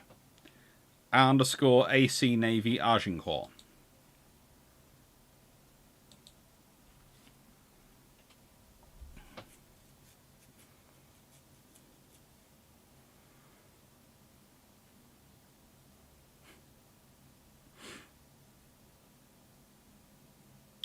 Have I eaten today? No, I haven't, but don't worry. There's just a couple more slides and then I will go in and get some food. So, the aftermath. This is running a little bit longer than it was going to, but I thought you're all enjoying it, and I quite enjoyed this one as well, because it's a good battle to learn from. So, here's the reality. It's treated kind of like Trafalgar and various other battles as a glorious victory which has now won the war.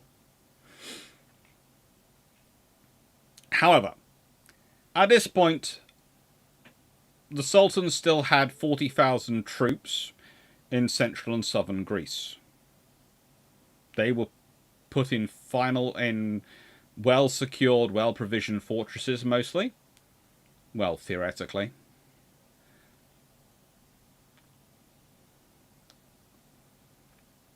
And as said, in April 1828, the 11th Russo-Turkish War began. With a Russian army of 100,000 men sweeping into the Romanian principalities, crossing the Danube, laying siege to Celestria, Varna, and Shuma, and Rumelia. Basically, Rumelia is the area they were laying siege to, but basically they're going after all the key fortresses in Rumelia and modern Bulgaria.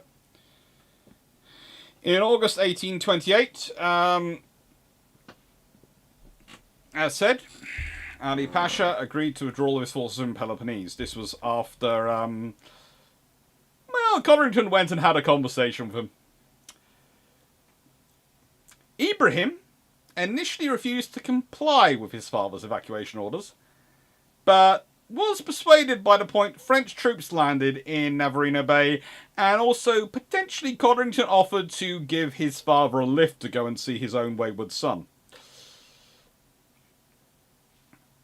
When the French troops landed in Navarino Bay, which kind of does add salt to the wound, the Greeks were very, very ecstatic.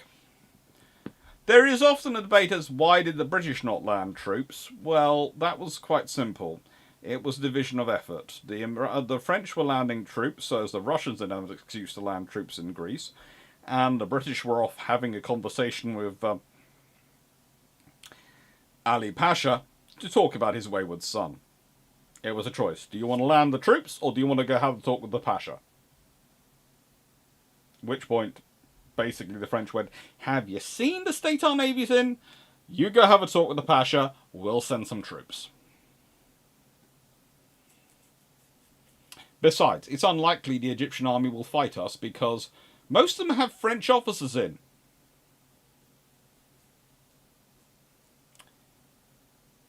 So, the Egyptians managed to leave in October 1828, a year after the battle, and then the French proceeded to clear the remaining Ottoman garrisons. Those garrisons tended to offer what we'll describe as token flag honour-saving resistance, considering they managed to complete it by the end of 1828. At which point the Greeks then managed to build themselves up, and they managed to regain control of central Greece in, let's be honest, a very fast-moving campaign. Again, almost as if you had excellent intelligence, logistics, and everything mapped out well in advance.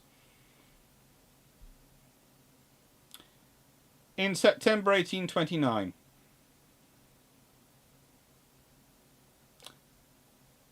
the Russian army was camped 40 miles from the Ottoman Sultan's palace when he was forced to capitulate.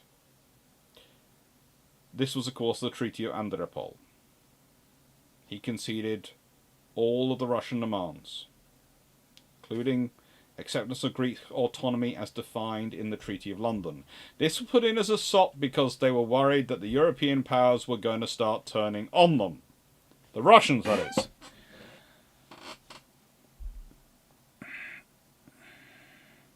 However, by the time he accepted this, there was no longer going to be any Ottoman sovereignty over Greece because, frankly, the Greeks refused to accept anything less than full independence. Hence, the London Protocol of 1830, where the Allies dropped the policy of the Ottoman being the supreme ruler of Greece, something which would probably have been accepted 3 or 4 years earlier if the Ottomans had allowed it, and at which point, in 1832, the Sultan is forced to sign the Treaty of Constantinople, which recognises the Kingdom of Greece as a completely independent state.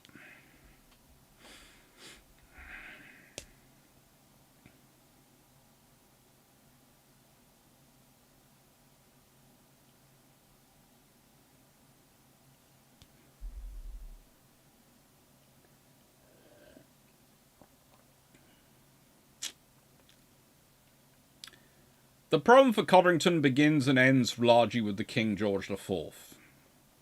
He referred to the battle as an untoward event, which became even more difficult when Wellington returned to government in January 1828 as Prime Minister of a Tory government.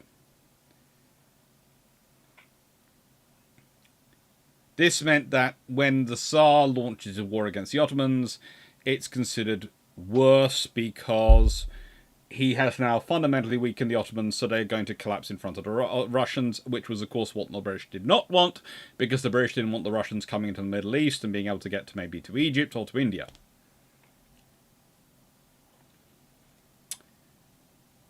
The Admiralty were initially restrained because the Admiral Codrington was popular with the public. He'd been involved in Trafalgar, he was a hero, and then Navarino made him a hero again. But they were petty. They refused to pay his crews their prize money from the sale of captured Ottoman treasures and goods. And Wellington waited till it was politically safe to remove Codrington from the theatre, and then did.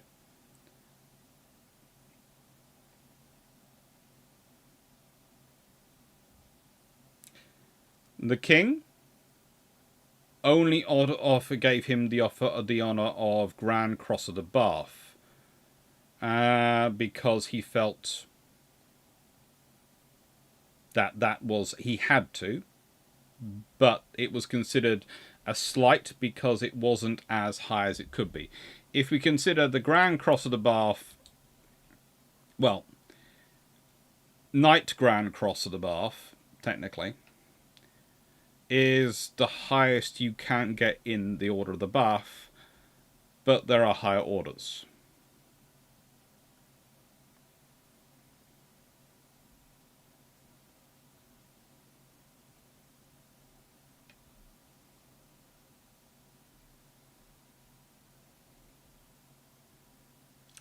For example, the other orders go the Bath, and then there is the Order of the Thistle, and then there's the Order of the Garter, I think. What's the next one? There's another one. Yeah, and there used to, of course, be the Order of St. Patrick as well. So basically, theoretically, he should have been Thistle or higher. The Admiralty no longer didn't give him any further operational command for his remaining decade of service, and so he spent much of his later years defending his actions in Greece. He's accused of having Hellenophile sympathies, which frankly Codrington didn't. He wasn't one of those people, and he did not. If anything, he overplayed his hand versus the Ottomans, but he wasn't deliberately planning their destruction.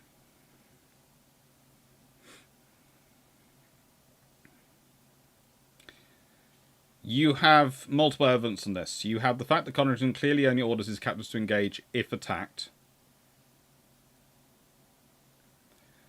But we also know from letters to his sister and others that he regarded the military showdown as inevitable. And his letters to his sister are probably more interesting than any others because he's quite frank with her. But again, you have to remember, no one really knew that other than the letters which were to his sister. No one knew about them until much, much later, so no one really has them to talk about. They're a big section of whose book? It's Woodhouse's. It's Kristen Montague Woodhouse's Battle of Navarino, published in 1965.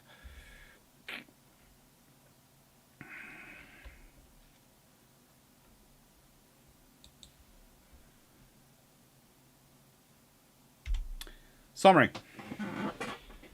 What not to do.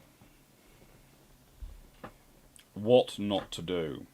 On both sides, to an extent.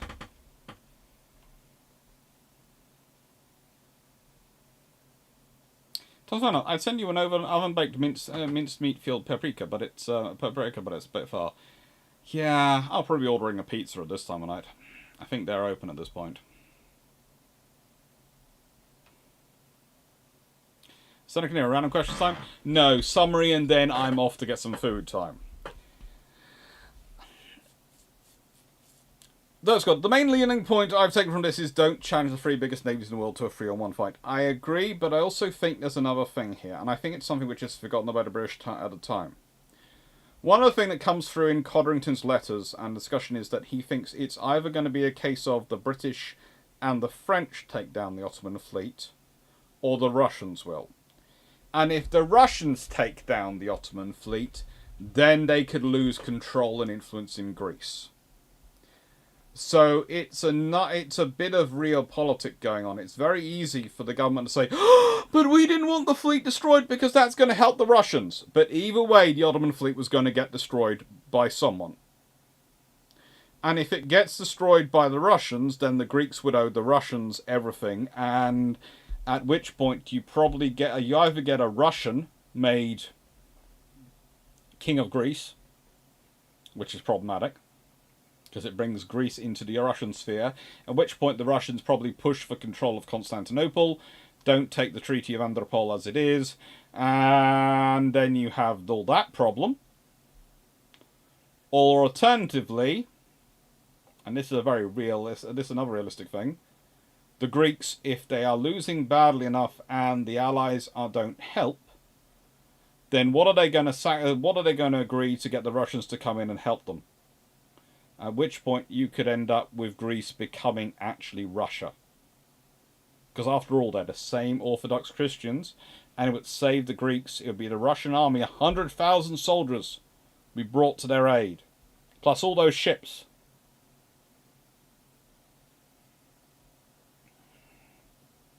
As it was a British-led fleet which kicked the Ottoman fleets in Navarino Bay. It was a British admiral which went to Egypt to cause the Egyptian troops to be withdrawn, and it was a French army which forced them out.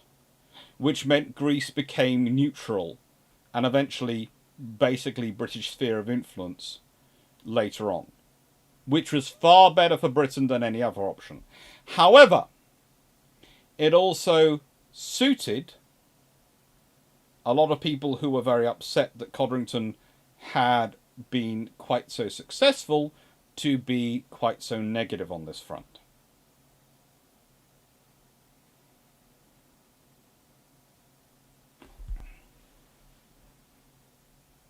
Summary of the battle. Summary is basically no one likes this kind of battle, but sometimes you have to fight one.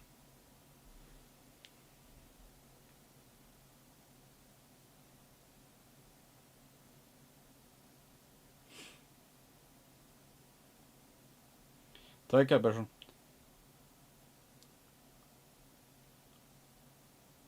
Do you actually keep count somehow, the Russo-Turkish wars? I think I'm up to... it's well into double digits. That's got the British went to do some diplomacy. Yeah, gunboat diplomacy is still diplomacy. Honor-saving resistance, it's a good phrase.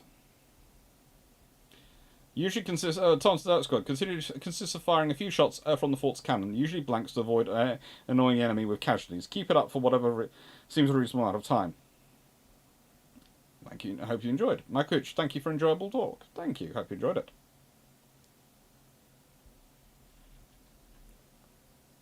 So Arthur walks into yet another cluster of a situation, this time the Middle East. It's always interesting.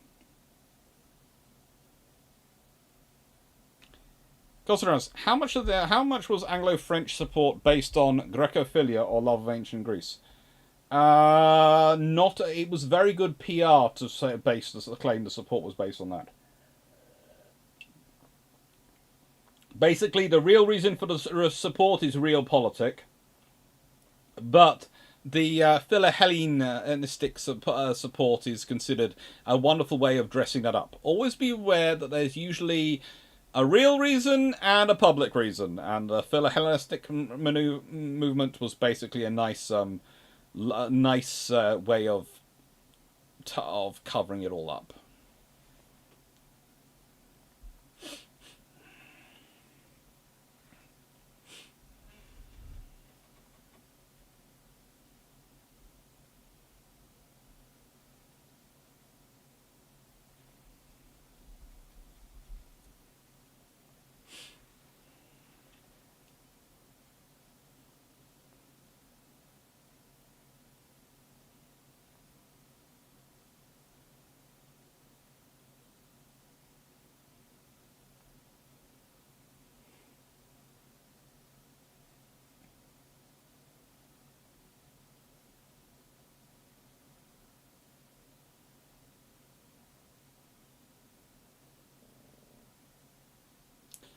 And Crimean War starts 20 years earlier than it happened. Yep, that's pretty much if Codrington doesn't lose this battle.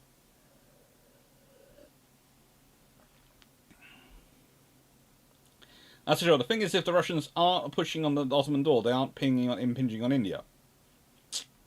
No, but they're getting closer to it. And they're getting closer to Suez and all that area. And the thing is, they're getting closer that they might be advancing further. And you also have to remember, there are still significant overland movements of goods. Yes, the British have gone round. Yes, you've got the East India Company and the various merchant routes which come after it, which are taking off around the world, doing all the stuff around that world. But, yeah, it's not necessarily great.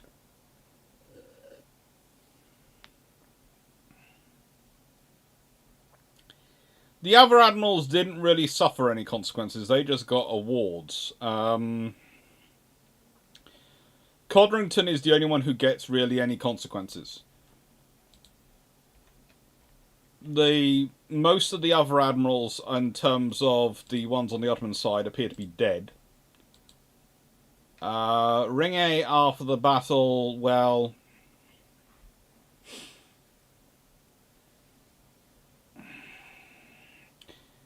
he's made, first of all, Minister of the Navy in 1831, and then he becomes Department of Foreign Affairs.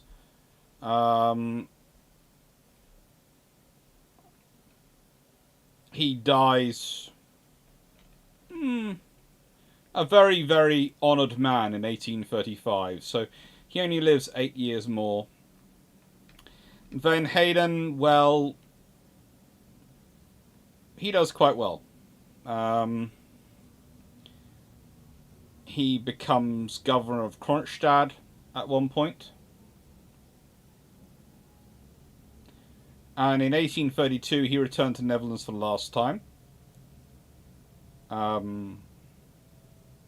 William I lent him an armoured steamship to visit several important cities, as well as Utrecht, and guards of honour accompanied him to a town hall. He had a large banquet.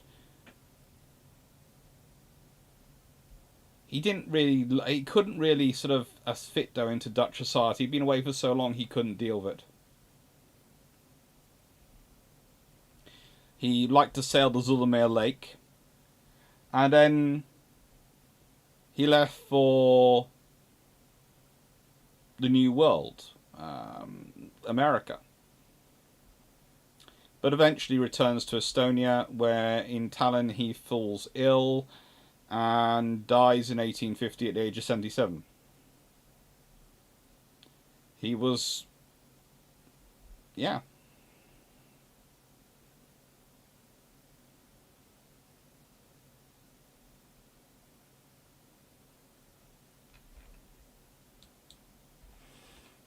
He had an interesting time. But not really a happy time. Codrington lives till 1851, so he's technically the one who lives the longest, I think. Yes, yeah. He lives till 1851. Lives the longest.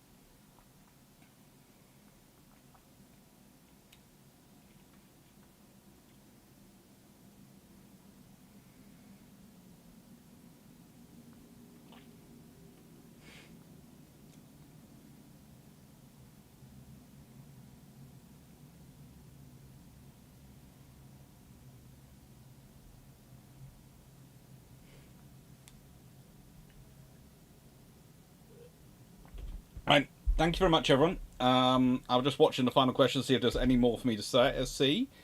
There aren't really, and I'm going to go get some food because I'm hungry. There is a common response video coming through tomorrow night. I hope you enjoy it. I recorded it today. It's quite long. And when I say quite long, I mean it is, I think, roughly an hour and 40 minutes long. But let me just check. It's still processing in terms of the HD, as is usual. But it's an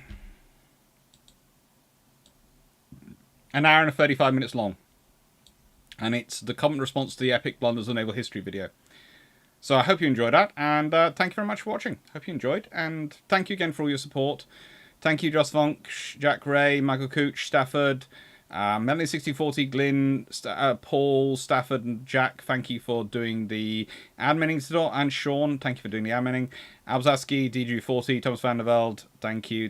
John Shea, Tennefelka, Dunrick Ironhammer, Alistair Shaw, Calvin Gaswell, thank you very much, everyone. Nice current, thank you. And thank you very much, everyone. There will be, well, to give you a heads up quickly, there will be this video, this book in Sunday's brew ships, Naval Eyewitnesses, The Experiences of War, 1939 to 1945, which I think you enjoy. There'll be this, Jet, The Engine That Changed the World, by Graham Hoyland.